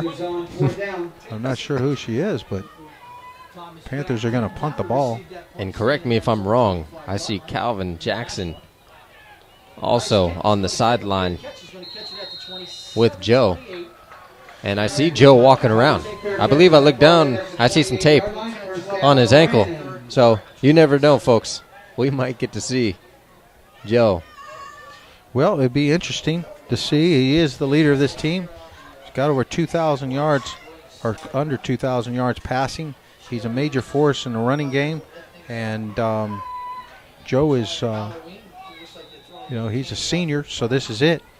But you don't want to jeopardize, especially with college ahead of you, severe injury. But the Rams had the ball, and the give is going to be up the middle on his own read. Cut back to the right-hand side. He picks up to about the 41-yard line, enough for a first down for the Rams. Good run. Picks up about 13 yards. I believe there's a penalty on the field. Flag is right down there at the end of the play. Personal foul, face mask against the Panthers. Another 15 yards. 15 yards onto that. Wow. That was a big play by the Rams. Well, a couple of personal fouls have really hurt the Panthers. And this is one team that I was surprised with. We've been with a lot of teams in Dade County, obviously, this year, with over 1,000 yards and penalties. The Panthers have only had about 100. Throws to the outside. It's complete. It looks like it's almost a first down. There's their All-American athlete out there, Edwin Thomas on the reception. That athlete's going somewhere. I can guarantee you that. Absolutely. Great job tonight by Edwin. We saw him come in for the first series for the Rams, drive down the field. Result, first score by the Rams. And we've seen him do a great job throughout the night. Well, the Rams had the ball inside the 35-yard line. They got single coverage down here. Man in motion. He's throwing it this way. Nope, he's giving the ball out to the wide side, and he's not going to pick up anything. The Panthers are all over him. Good defense. I believe that is number 24 on the run. Yep. John Eberhardt. Number 6, Zach Weber on the tackle. A host of Panthers on the tackle, but Zach was one of them getting off at the bottom of the pile. It'll bring up third down at about 3 yards. See if the Panthers can hold him here. Short yardage. Edwin Thomas is not on the field. Got him in the formation, a tight 22 set. Gives the ball off. It's going to be close. The first down. I'm not sure if he got it. Looks like where the referee is standing, it is going to be enough for the first down. Brings it over inside the 35 to about the 32, and they are going to call it a first down. First down for John Carroll, and we're still in the the third quarter with 8:20. Quarterback keeps the ball up the middle. He picks up a couple. That's Jordan Watkins. All-around athlete, 2,078 yards passing, 21 touchdowns. And we haven't seen too much out of his passing game tonight. He hasn't had to. You know, they came out with that surprise package. Edwin at quarterback pounded it in on the first series. Then they brought Watkins in. And ever since, they haven't had to throw it that much. He's going back to throw now. Throws a quick slant pattern. He's got number 2 on a quick swing. He's going to take it all the way to the house. And that pole. Got to load that pole. Touchdown Rams. And we got a penalty on the field. A 33-yard. Just as you said, he hadn't had to throw. He connects on a pass to to Dan Columber. A 32-yard reception and a touchdown. Well, let's have fun watching this extra point, folks. Here's a tight shot of the pole. I think they put the press box on the wrong side of the field. Well, that brings it up to 27-7. We'll see if they make the extra point. Looks like it's blocked. And they block it. It is blocked. Well, 27-7 with 7:34 in the third quarter. Panthers are going to get the ball back with Zola, sophomore backup quarterback. They had started out with A.J. Miller and took A.J. out at halftime. And decided when they came back out here to go with their athlete, Zola. And he didn't do bad on the bad first series. I got to question that call, like you did, Ryan, on that 3rd and 1, where he rolled and looked like they did clear out the wide receiver, cleared out the linebacker and the safety, or the corner. Safety came across, and he could have easily gotten to 1 yard. Yeah, I believe they intended to run the ball on that play. And Vizolo, I guess he saw something and felt that he had the arm strength to put it out there. Came up incomplete. And I'm not sure who the penalty was on this last play. I believe it was on the Panthers. They are kicking off from the Panthers 45. Frustration starting to break out because that was a personal foul. This kick is, if it's not a squib, it's going to actually go out of the end zone. This kicker has a very strong leg, and it is going out of the end zone. Not even going to bother with that. Oh, they'll bring it out to the 20-yard lines. The Panthers will take over on the kickoff with, I believe, Vizolo will be back out. And the Panthers need to get on the board quick, or yes, they do. It will be a wrap it up until next season, and going to be difficult to do. I can see McChrystal still standing on the sideline, still iced up. He's done for the night. That's unfortunate, coming in to this game with high expectations from Joe and coming out with the high ankle sprain. I know he is not very happy at all. Well, the Panthers take over the ball at their own 20-yard line. 1st and 10, snap goes over Vizolo's head. He's going to do enough just to fall on it, and I think he's down at about, he might be at the 2-yard line. Second down. It's going to get really ugly now. Tough position for the Panthers. Had some turnovers and they had some interceptions and they just I think they kind of run out of gas a little bit. And that's not good. That's a second snap over the quarterback's head. Vazzola is under center now. Tight formation. He's just going to take off up the middle. There's Strong a little runner. bit of room. Yeah, picks up about 6 or 7 yards. He's going to need a lot more than that. Brings up second down in forever. Probably close to 17, 18 yards. And they've got a long ways to go. Again, folks, if you're watching this from Florida High School Football, Florida Gridiron Preps, or South Florida Sports Network.tv, we appreciate you watching us. Keep patronizing your people you work with and the kids, because it's all about the kids. Zolo's back to pass. He runs around the left-hand side. He throws it over here. Looks like it's complete. It looked like it was complete, but I believe it fell out of his hands. It'll bring fourth down in a punting situation. Unless he just let the ball go. We got some exciting stuff getting ready to happen this year. December 14th, we'll have our first junior ladies urban tennis tournament out here in Coral Springs. It's being brought to you by Shelly Solomon, one of our directors, Keeping Dreams Alive Foundation. Shelly was one of the top players on the USTA tour a while back with her brother Harold Solomon, top 5 in the world one time. And there's going to be a big roll. It was a big roll down here just outside the 30-yard line. We've got a basketball 5-on-5. Jordan Jackson doing it to him in Baton Rouge, Louisiana, number 9, trying to get 900 student athletes funded for this project. That's Jordan Jefferson, quarterback for LSU, working with Keeping Dreams Alive, and Vic Robinson up there. That event, 5-on-5 that Jordan's putting together, December 1st, 2nd, and 3rd, Baton Rouge. And we got our brother Silk Cozart up there in Knoxville, Tennessee, knocking out those awards. Award for just doing great things, and we want to shout out to Silk out there. And don't forget, we've got the whatitdo.com, Elizabeth Lavulu. She's got all our Polynesian folks out there on the West Coast. Check her out. We've got on the East Coast, the one and only Tonto Irie with our reggae running player of the game, Hot 105, every Saturday night from 10 to 1.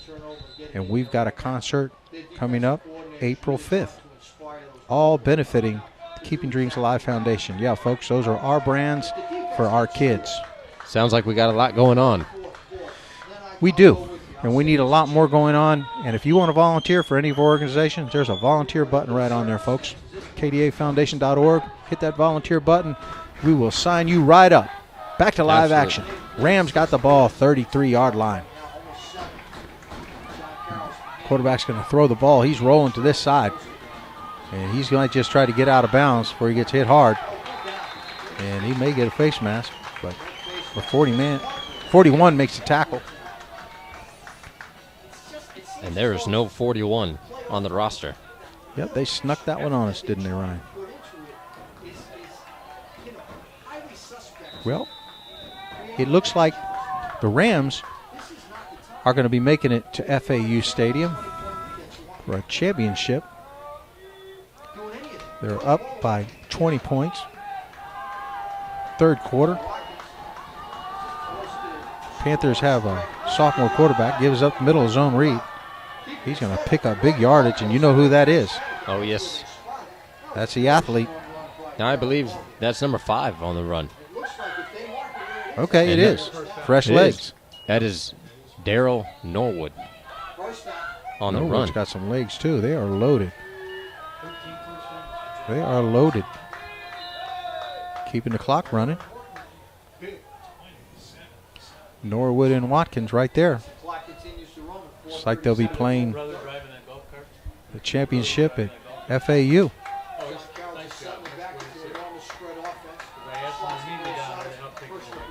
Man in motion.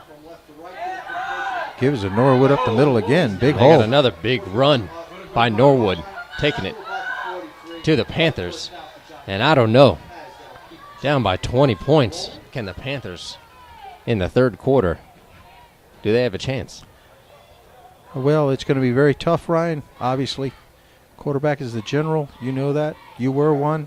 You are one. And you throw a cold, young quarterback in a playoff game, and your chances are better at the casino.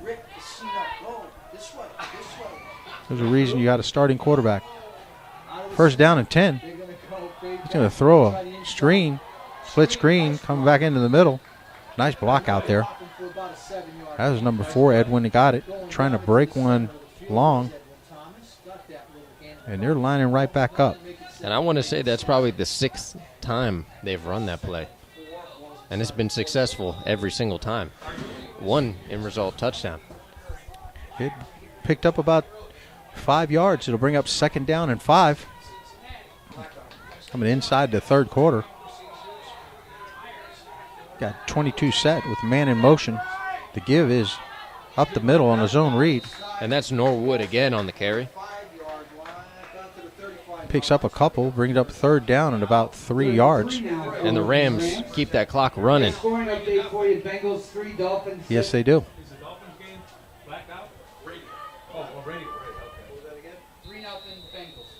And in professional football, Halloween night, 3-0, the Bengals over the Dolphins.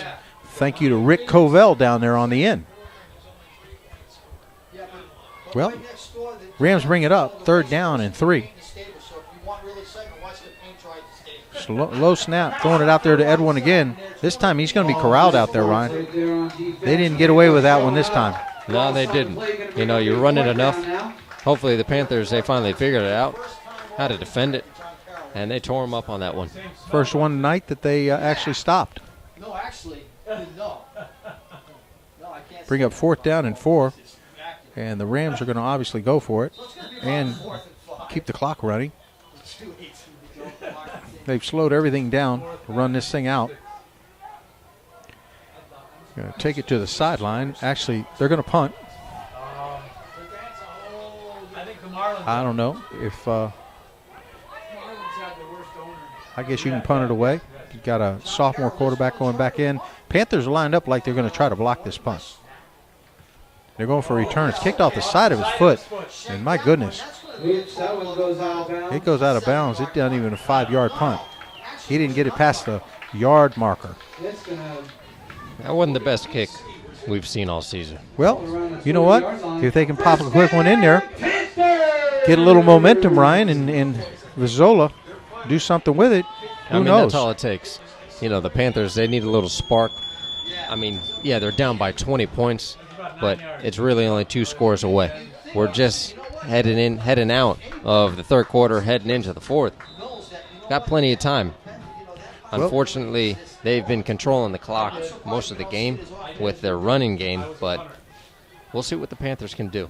Vizzola brings him up. He's got trips to the bottom side, single coverage on the top. Vizzola takes the ball. He's rolling to this side, looking for a receiver. Got a receiver down the sideline. Makes the catch. Great catch in there. It's number 16. Greco making the catch. First down, Panthers. That's what they needed. Move those sticks. Wide open down the sideline. There was no coverage on that, Ryan. Maybe they brought in some of the backups already. Give them a little time. I don't think so. Starters are still in. Vizzola brings them back up. 22 sets. Single back in the backfield. Clock is stopped. Ball was out of bounds. Vizzola is going to give it. Nope, he keeps it. Strong runner. He's running up the middle. He's still breaking it. Gets enough. 14 yards for a first down. Nice run by the young man. Trying to get him fired up. Trying to get his teammates going. That's a sophomore athlete. Panthers Den wants to invite everybody to Salt Life Panther Den for a celebration. We're going to Salt Life after the game. One of our great sponsors here for the Panthers program. 1st and 10, almost inside the 41-yard line of the Rams. They've got the ball. They're driving. Their sophomore backup quarterback. Slots to both sides into the spread offense. Rolling it down in the third quarter. Zola calls the play on the line of scrimmage. He's got a 22 set. High snap again. He's got to take it up the middle. And he is just mashed because of that high snap. Center's not helping him. That wasn't too good for the Panthers. Backed him up last series to the 1 yard line. Zola did the right thing. Bad snap. Automatic by quarterback. He's got to take it. Take it up the field. Didn't get too much help by his offensive line and got worked in the backfield. We've got a player down on the field. As we take a break, we too will take a break. You're watching Thursday Night Prime Time. This is Southeastern Football Conference semifinal action with the Coral Springs Charter Panthers versus John Carroll Rams from Fort Pierce. This broadcast is brought to you by the Keeping Dreams Alive Foundation and HSPN. Stay with us. High school football prime time presented by the Keeping Dreams Alive Foundation. The KDA Foundation is a 501c3 non-for-profit youth organization that specializes in empowering communities and providing opportunities for academic and athletic growth. We address vital issues concerning transitional phases of primary and secondary education through sports and academic advisory camps, health and wellness programs, and athletic scholarships, grant, and aid assistant programs for college. To find more information, check us out at www.kdafoundation.org. Back to live action. Injured player came off the field. Second down. Vazzolo looking for a deep player down here the right-hand side. Pass is incomplete. Brings up third down and 10. Calvin Jackson on the play. Unfortunately, goes out of bounds. Bring up third and 10. Right outside the 41-yard line of the Rams. 26 seconds to go before 26 seconds to go for the end of the third quarter. Hey, we've got one of our compadres up here, Rick Covell, calling the game for the Panthers. Got a company called WeDJParties.com. Check it out. WeDJParties.com. Rick Covell will DJ any party. And let me tell you, he's one of the best. One of our voices at Taravella game. Vazzolo's back. To roll out to the left-hand side. He's throwing the ball over to the right-hand side. It's incomplete. It's going to bring it fourth down and 10. And this is going to be a must-go. Stops the clock again with a few seconds left in the third quarter. And like I said, Rick Covell, WeDJParties.com. Still moving. Well, the Panthers are choosing to punt the ball away. Don't forget, folks, if you need some 10 yards. DJ for your holiday celebration, any kind of birthday, family milestones. And Panthers are going to get it back to the Rams. Fourth down. Punt is over here to the right-hand side. It's going to be down by the Panthers. Right about the 10-yard line. Be first down for the Rams over there. They get one play out of this. Heading into the fourth quarter.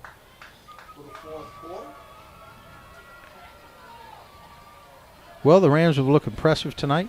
They had the firepower to put a lot of points on the board.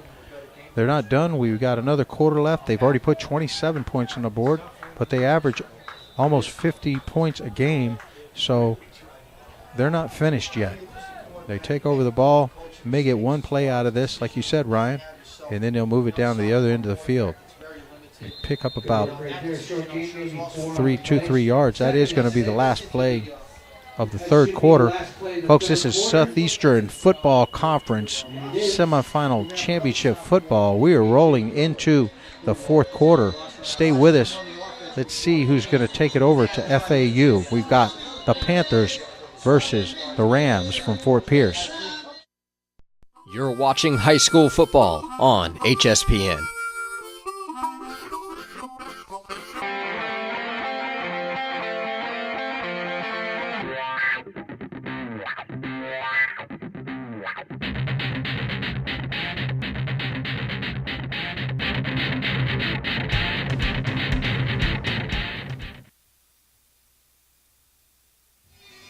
Be up in Fort Pierce next. And we're back to live action. Heading into the fourth quarter, we got Catholic up 27 over the Panthers of Coral Springs Charter. High school football prime time presented by the Keeping Dreams Alive Foundation. You're tuned in to Hspn. Well, the Rams take the ball up over the left-hand side. Pick up a few yards across the 20-yard line, and looks like another Ram is down. Another big lineman. Thank you. 20 seconds it took to get back. It took a long enough time to get down there. The refs are going to take a injury timeout. Now we're going to stay with you because we're going to be next week, folks. Tune in with us. We're going to be down in Plantation, Florida. Well, not next week. We'll be down there tomorrow night. I'm sorry, tomorrow night. That's we'll right. We'll be down there tomorrow night. We got a doubleheader this week. Panthers snuck in one coming in on a Thursday night. We'll be down there with the Colonels and Aquinas. Raiders. Both of them number one, Ryan. Both of them number one in the district. Talk about a big game with big consequences. Whoever wins it is going to move on. Absolutely. They got some high expectations over at St. Thomas. Got a great program. Got to hang out at practice this week. Got to hang out with Plantation. Got to talk to some of the coaches, some of the players. Really fired up about this game. Got some great running backs coming in on Plantation side. Hopefully they can put some points on the board. And after next week we go up to St. Thomas at Deerfield Beach, Florida. Snap is back. Whistles are everywhere. We'll go up and follow Aquinas back up to Deerfield Beach. Deerfield Beach undefeated up there with the young running back Powell, who's already committed to the U. It's going to be another big game. Deerfield Bucks undefeated. And then the week after that, folks, it's playoff time. Big league playoff time, and those games will be to be announced, and we will be assuring you that we'll be covering them. You got to run around the left-hand side. And there's nothing like the playoffs when you come to South Florida football. We got some big-time teams stepping up to the plate. Heard earlier today, talking to Rick about Manatee win over the University Suns. That is huge for Manatee. Yeah, that was a big game. That was Halloran just came close to the first down, number 22 for the Rams. Yeah, they did. The team on the West, Manatee team came down last year in the playoffs against St. Thomas. We got to see them, and University was up 21-0 at the half. Well, the give is up for a zone read. May pick up enough for the first down. He does. Good run. Zone read. Another first down for the Rams. Keeps the clock running. Fourth quarter. Brings the ball out close to the 35-yard line. Keep the ball between the tackles all day long. Pounding the rock. Throwing a couple of split screens out there to Edwin. Breaking a couple loose. And Edwin's single coverage down here again on the wide side. The field, and give is up the middle. First back, he's got room. Norwood. There's a big gain on the play by number 6. Norwood. Greg Green. Greg Green, I'm sorry. You're absolutely correct. Adding on to those total yards for the year. Came into this game at 951 yards for the season. And he and Edwin and Norwood are ranking them tonight. Bunch of running backs that run a lot of yards and score a lot of touchdowns, including the quarterback. First down, spread formation. You don't see that often out of the Rams. Single back in the backfield with a 22 set. He's going to give it up the middle anyways. Going to pound out another 6 yards.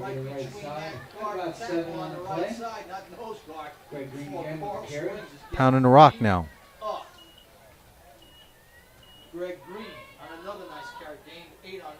Greg picks up 8 on that one. Actually about 7 down there right in front of us. Second down and 3 yards. Greg Green. 12 touchdowns this season. 65 carries for 451 yards. They've got some motors. Got EDWIN down here on the bottom side. Got a cover 2. Fake give. He gets away from one defender. He gets underneath another defender. Number 27 lays the wood on him for the Panthers. That's Sebastian Sanchez. Jordan puts a Watkins. number on him, and he's getting up slow. Finally takes a big hit after a couple of misdirection moves by number 27. A little shaken up on the play. Yeah, he's moving a little bit slow. Got his bell rung a little bit. Probably the first time tonight. He's feeling it. There's no doubt he's felt that one. That'll bring up third down at about 5 yards, the 39-yard line for the Rams. Watkins shook the cobwebs out. He rolls to the left-hand side. There's Panthers chasing him down. Throws it out to the wide side, and only person that caught it out there looks like the ball boy. Bring up fourth down and about 6 yards to go. And it looks like the Coral Springs Panthers may get the ball back. We've got just under 9 minutes remaining in the fourth quarter. As you can see, the Rams are up 27-7. Tough position for the Panthers to be in. You just joined us. And they're going to punt it from the Panthers 40. Hopefully they got a good pooch kicker. Panthers will get the ball back. Fourth quarter. Rizzolo. Sophomore. Nice spiral punt. Fair catch down there about the 12-yard line. That's a fair catch by number 8, Garrison Swain. Panthers will take over at the 12 or 13-yard line. Fourth quarter. It's under 9 minutes remaining in the game. Last couple of series, the Panthers will have the ball until they wrap it up for spring ball. I want to thank everybody for watching us from all the networks. And we'll see you tomorrow night as well as we go down and capture the Colonels and the Raiders. Well, Rizzolo's got single back in the backfield, a 22 set down at the 12-yard line. He's going to roll to the right-hand side, look for a receiver. Got one out there. Nice catch. Almost broke it loose. That's a catch by Denzel Butler. Picked up 16 yards and a first down. Nice catch by Denzel. First down, Panthers. You have an injury. Like he hurt his arm. Looks like he's hurt his hand down there. Another Panther down.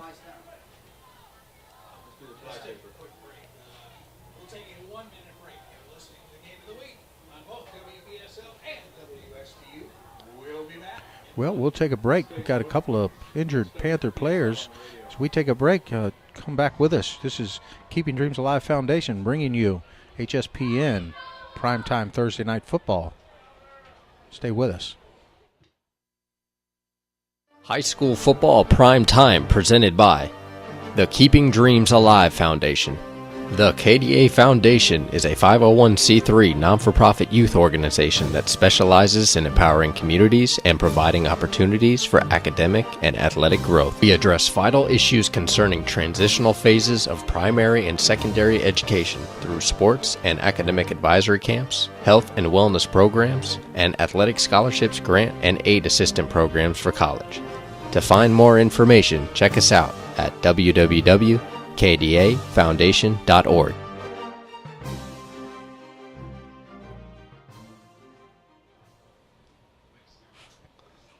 And this is High School Football Prime Time presented by the Keeping Dreams Alive Foundation. You're watching John Carroll Catholic versus Coral Springs Charter Panthers. We're here at the beautiful Sportsplex of Coral Springs, Florida. Got the Rams up 27 over Charter 7. Had an interesting night for both teams. Have met early on in the season, and it looks like John Carroll is coming out on top once again. Yeah, Ryan, it's tough because starting quarterback for the Panthers went down. We got to run over the right-hand side, picks up about 6-7 yards. Flag on the Butler play. On the play again. There's some carpet on the field. It was great to see. Excuse me, I believe that was number 3, Kalen Carson on the run. Well, they're going to knock off 10 yards off of that gain for a holding. And it was great to see City Commissioner Tom Powers come up and talk to us.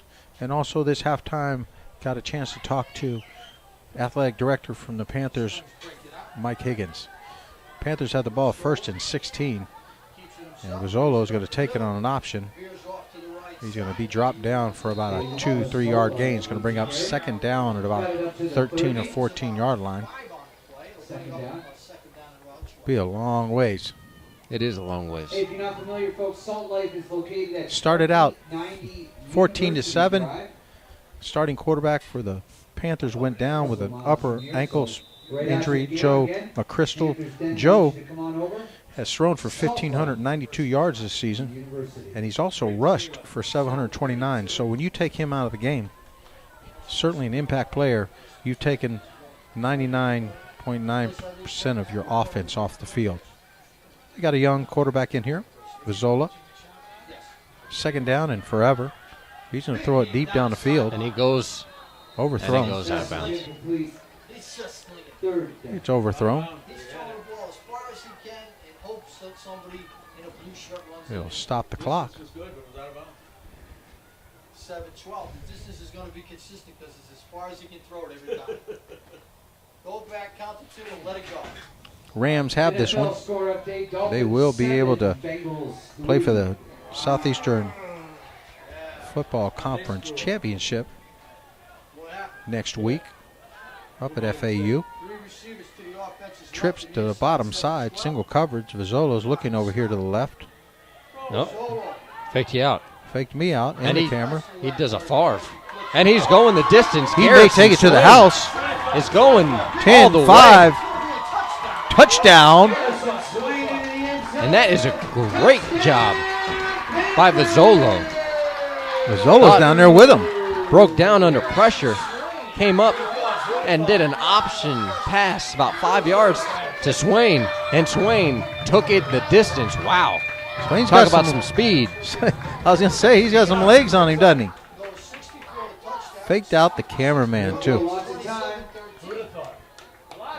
Well, there's the Mother Earth pole.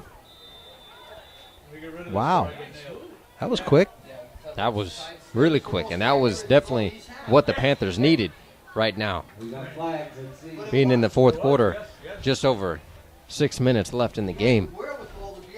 That is maybe the push they need to get back into this game. And the question is, can they do it? That was 65 yards, scamper. Dead ball. Legal substitution against the Rams, so they'll be kicking the ball off. The Panthers deep again, get them in deep in the end zone. But Ryan, 65-yard scamper, Vizzolo. A little shuffle pass when he took off. Absolutely faked out the camera. We got Very back on it. Yeah, that was impressive. Kick is up. The kick is good. It's good. Well, Panthers bring it within 14 with a little under 7 minutes remaining in the game, and who knows? A couple quick scores, and you never know. And once again, I'd like to introduce the impact players of tonight's game. Joe McChrystal started out the game tough. Unfortunately, got a high ankle sprain. Calvin Jackson, wide receiver, sophomore, number 11, and Cameron Perez, linebacker, number 33. Check out this offensive line. Coaches, you're looking for some beef. You got them here. Everything over 225. They're going to make a difference on the field. Wide receivers. Denzel Butler, got to see a lot of him. Calvin Jackson as well. And our running backs for tonight, you got to see Garrison Swain take it over 60 yards to the end zone. a pitch, a shuffle, whatever you want to call it, by Vizzolo. Great play. A lot of speed. Here they go. You know what's coming. It's coming down here low. And whistles are blown. Wow. And you got a flag on the play. Well, the heck with that. That'll nullify the ability to kick an onside kick. It was a late whistle, and the receiver or the defender came down and walloped him, so it's going to go 15 yards the other way. And let's see. We know they're going to call dead ball personal. Oh, offsides. Okay. Well, they're going to have to run 15 yards this time on an onside kick. You ever seen a 15-yard onside kick? Nope. Be 5 yards back. There you go. And a personal foul. So that's a 20-yard penalty. Do you kick an onside kick back here on your 20-yard line? I'm not sure. Or do you rely on your defense to hold them? With 6:52 on the clock. They got time. They missed an extra point. I think they go down the field. The defense steps it up. They hold them. They get the ball back. And they do exactly what they just did with Garrison. But guess what? I think they're going for another onside kick. It looks that way. It looks that way. They got their hands up there. Yep, it's a squib kick. Oh, the ball's on the ground. Oh. Rams do get it. Right there, the 38-yard line. I think I probably would have kicked that one deep. Taking it over, send the defense out there, hold them. Strip the ball. And get that ball back in there to Vizzolo and see what he could do. Well, it brings up first down inside the 35-yard line of the Panthers. The Rams take over the ball. You've got Edwin down here on the bottom side. Give is up the middle on a zone read. The running back is going to pick up 5 yards, 4 yards. And the defense has to step it up big time this quarter. Especially if they plan on leaving this game with a W. Got to do it quick. Rams are going to have ball control. Watkins is waiting for the play from the sideline, and the coach is wisely waiting. And he's waiting to run that clock down. We got Edwin down here on the bottom side. Single coverage. Give is up the middle again. Popped about 3 or 4 more yards. That's number 5, Norwood. Well, and that keeps the clock running. And that's not what the Panthers want. Just heading into 5 minutes. Brings up 3rd down and 3 for the Rams. And the coach is going to let the clock run down as well before he calls the play in. You got Norwood and Green in the backfield. And I'm not sure if the Panthers have any more timeouts. Well, I can tell you can see the camera shaking. The fans are rocking the fans. Give us up the middle again, Norwood. Very, very close. First down, he does have the first down. It will stop the clock to move the chains.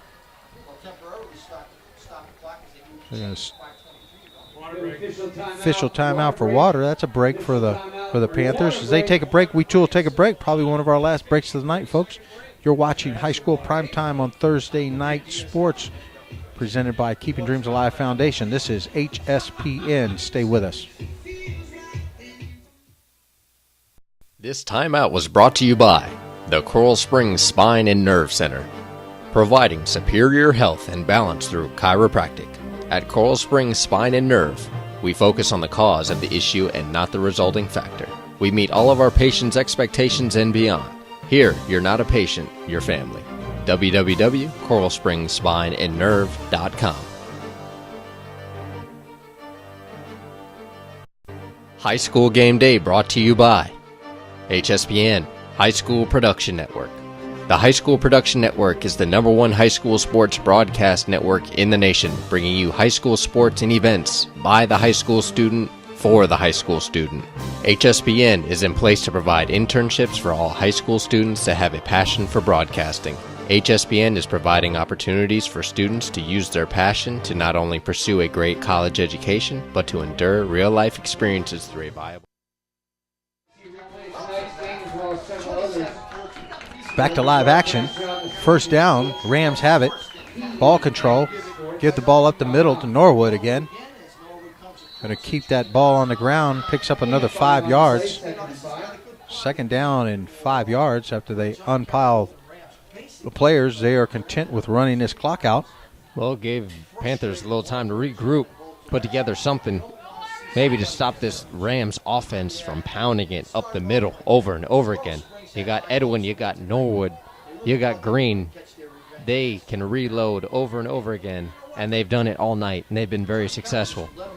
And they're loaded, and smart by the coaches are going to estimate that clock and run it all the way down.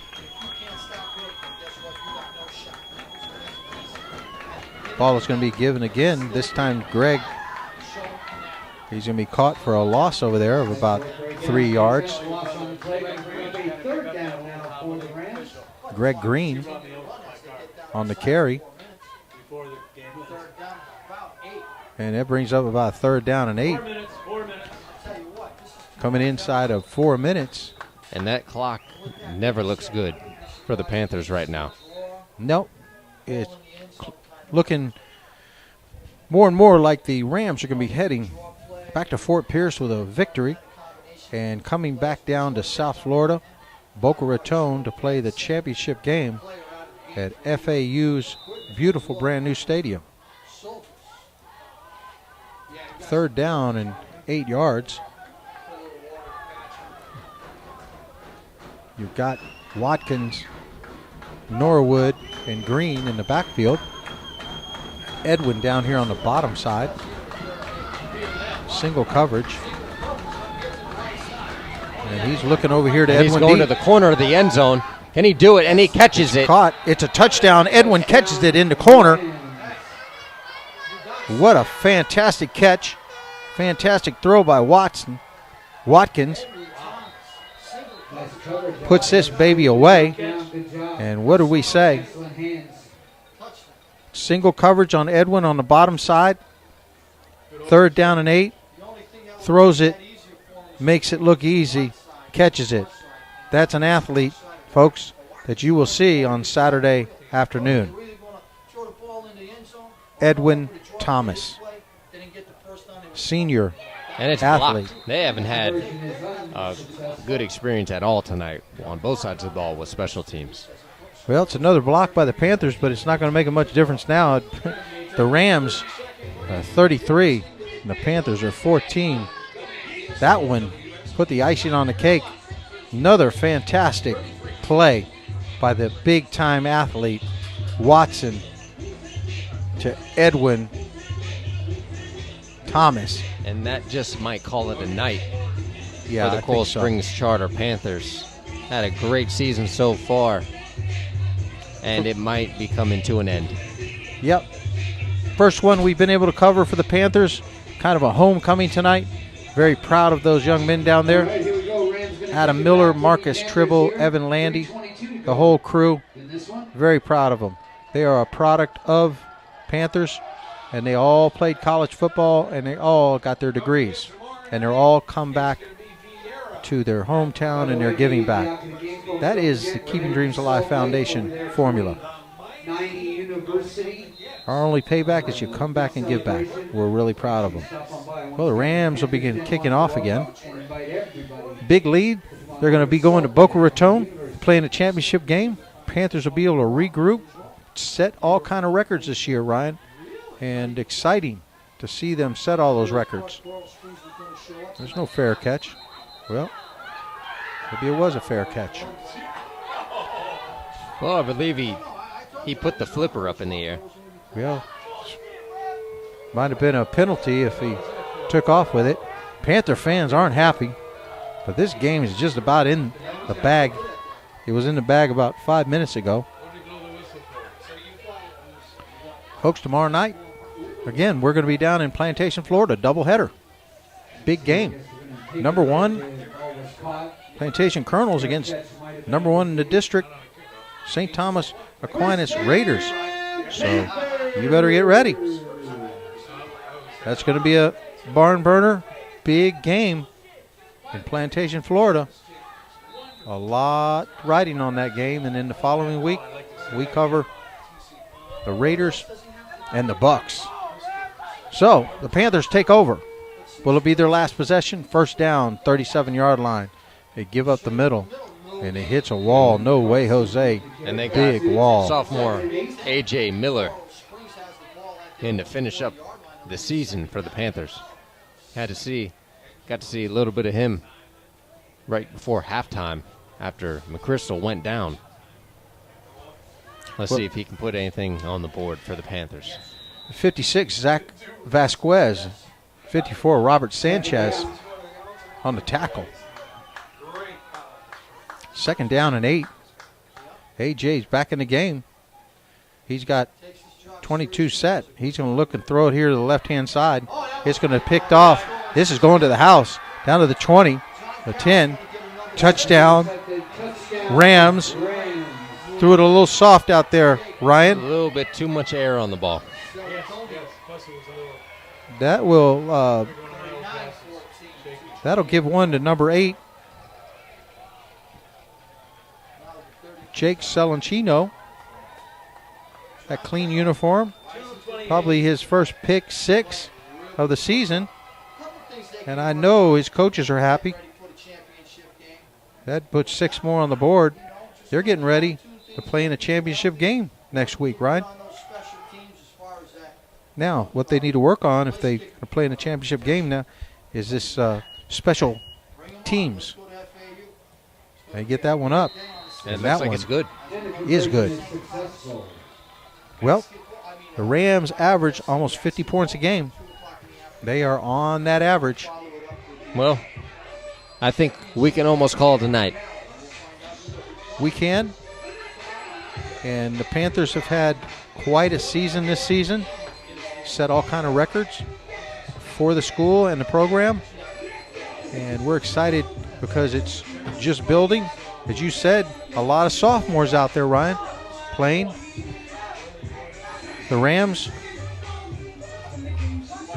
will go to Boca Raton and play a team that's going to represent the North in this conference. Well, I think they've done a great job this season. It's a fantastic job. Incredible job. You got a quarterback almost threw for 2,000 yards and ran for over 700 yards, McChrystal. And he'll go on to play somewhere at the next level, and so will a lot of these seniors. But you know what? Panthers have a lot of players coming back, and they're going to do fine. They're making history, and they're making strides. And it is always a good thing to see from the Coral Springs Charter Panthers, being a former Panther myself. Yes, sir. Nice run out here. Brings it out to about the 43-yard line.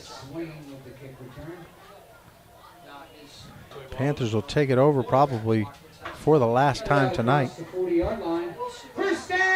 Panthers will bring in A.J. Miller again.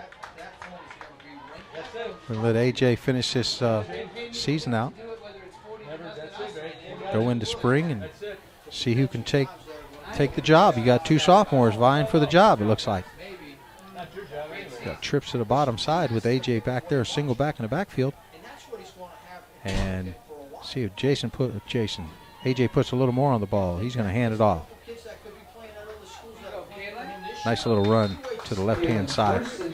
Carson makes about 6-7 yards on the carry. Second down and about 3 yards. The Panthers Den would like to invite everybody over to Salt Life over there on University. Come on over, have a ice cold drink and something hot to eat. Going to take trips to the top side this time. A.J. in the backfield. Single back, single coverage on the bottom side. He's going to keep the ball himself and maybe get back to the line of scrimmage.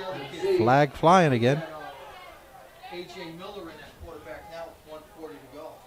And maybe we can see AJ put something on the board. It'd be exciting because we know that he's going to be the guy next year. 15-yard penalty on the Rams. An illegal hit to the helmet.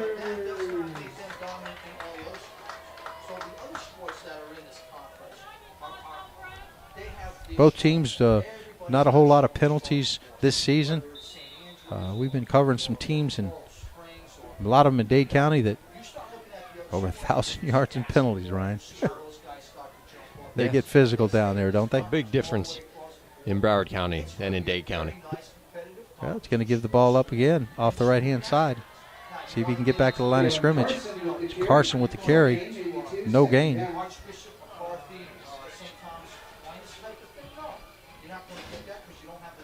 And the clock is still running to bring up second down and long. That's where these kids are like, this is almost like a prep school. This is playing against a private school. It's a little more difficult, but guess what? You got to play them, get ready for them. They've already played them once this year. Lost by 20. AJ rolls out to his left. And he gets a gets completion. It to Jackson. Jackson's going to take it to the corner. Can he get it to the house? Did he make the edge? Good stiff arm down about the 10-yard line. He loves taking it back to the inside. Calvin Jackson Jr. brings it down to the 10-yard line. Nice little scamper. First down with the Panthers. My goodness. Brought it all the way back across the field. And that stops the clock. And hopefully they can put one on the field. Well, AJ's got the ball. He's going to roll again to the left-hand side. Can't get him in the pole. But we see he got tackled. A little bit of gain on the play. Yep, can't do anything with that pole. Second down.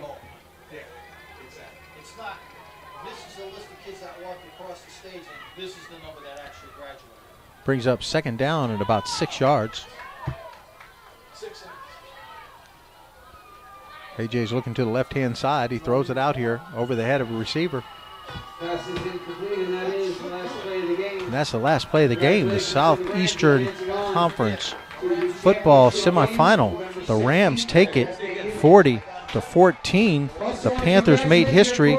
They came out here fighting hard, but the Panthers played their hearts out. Best record in the school history. Only lost 2. We want to give a big shout out and a thank you to Florida Gridiron Preps for streaming us tonight. We also want to give a shout out up there to Florida High School Football for streaming us tonight. And finally, last but not least, South Florida Sports Network. Thank you guys. Thank you fans. We're going to be back out next week. This is Glenn Stout and Ryan Stout. High school football primetime Thursday night. Southeastern Football Conference Championship. The John Carroll Catholic High School Rams go to the finals. We'll be right. See you tomorrow night. Good night.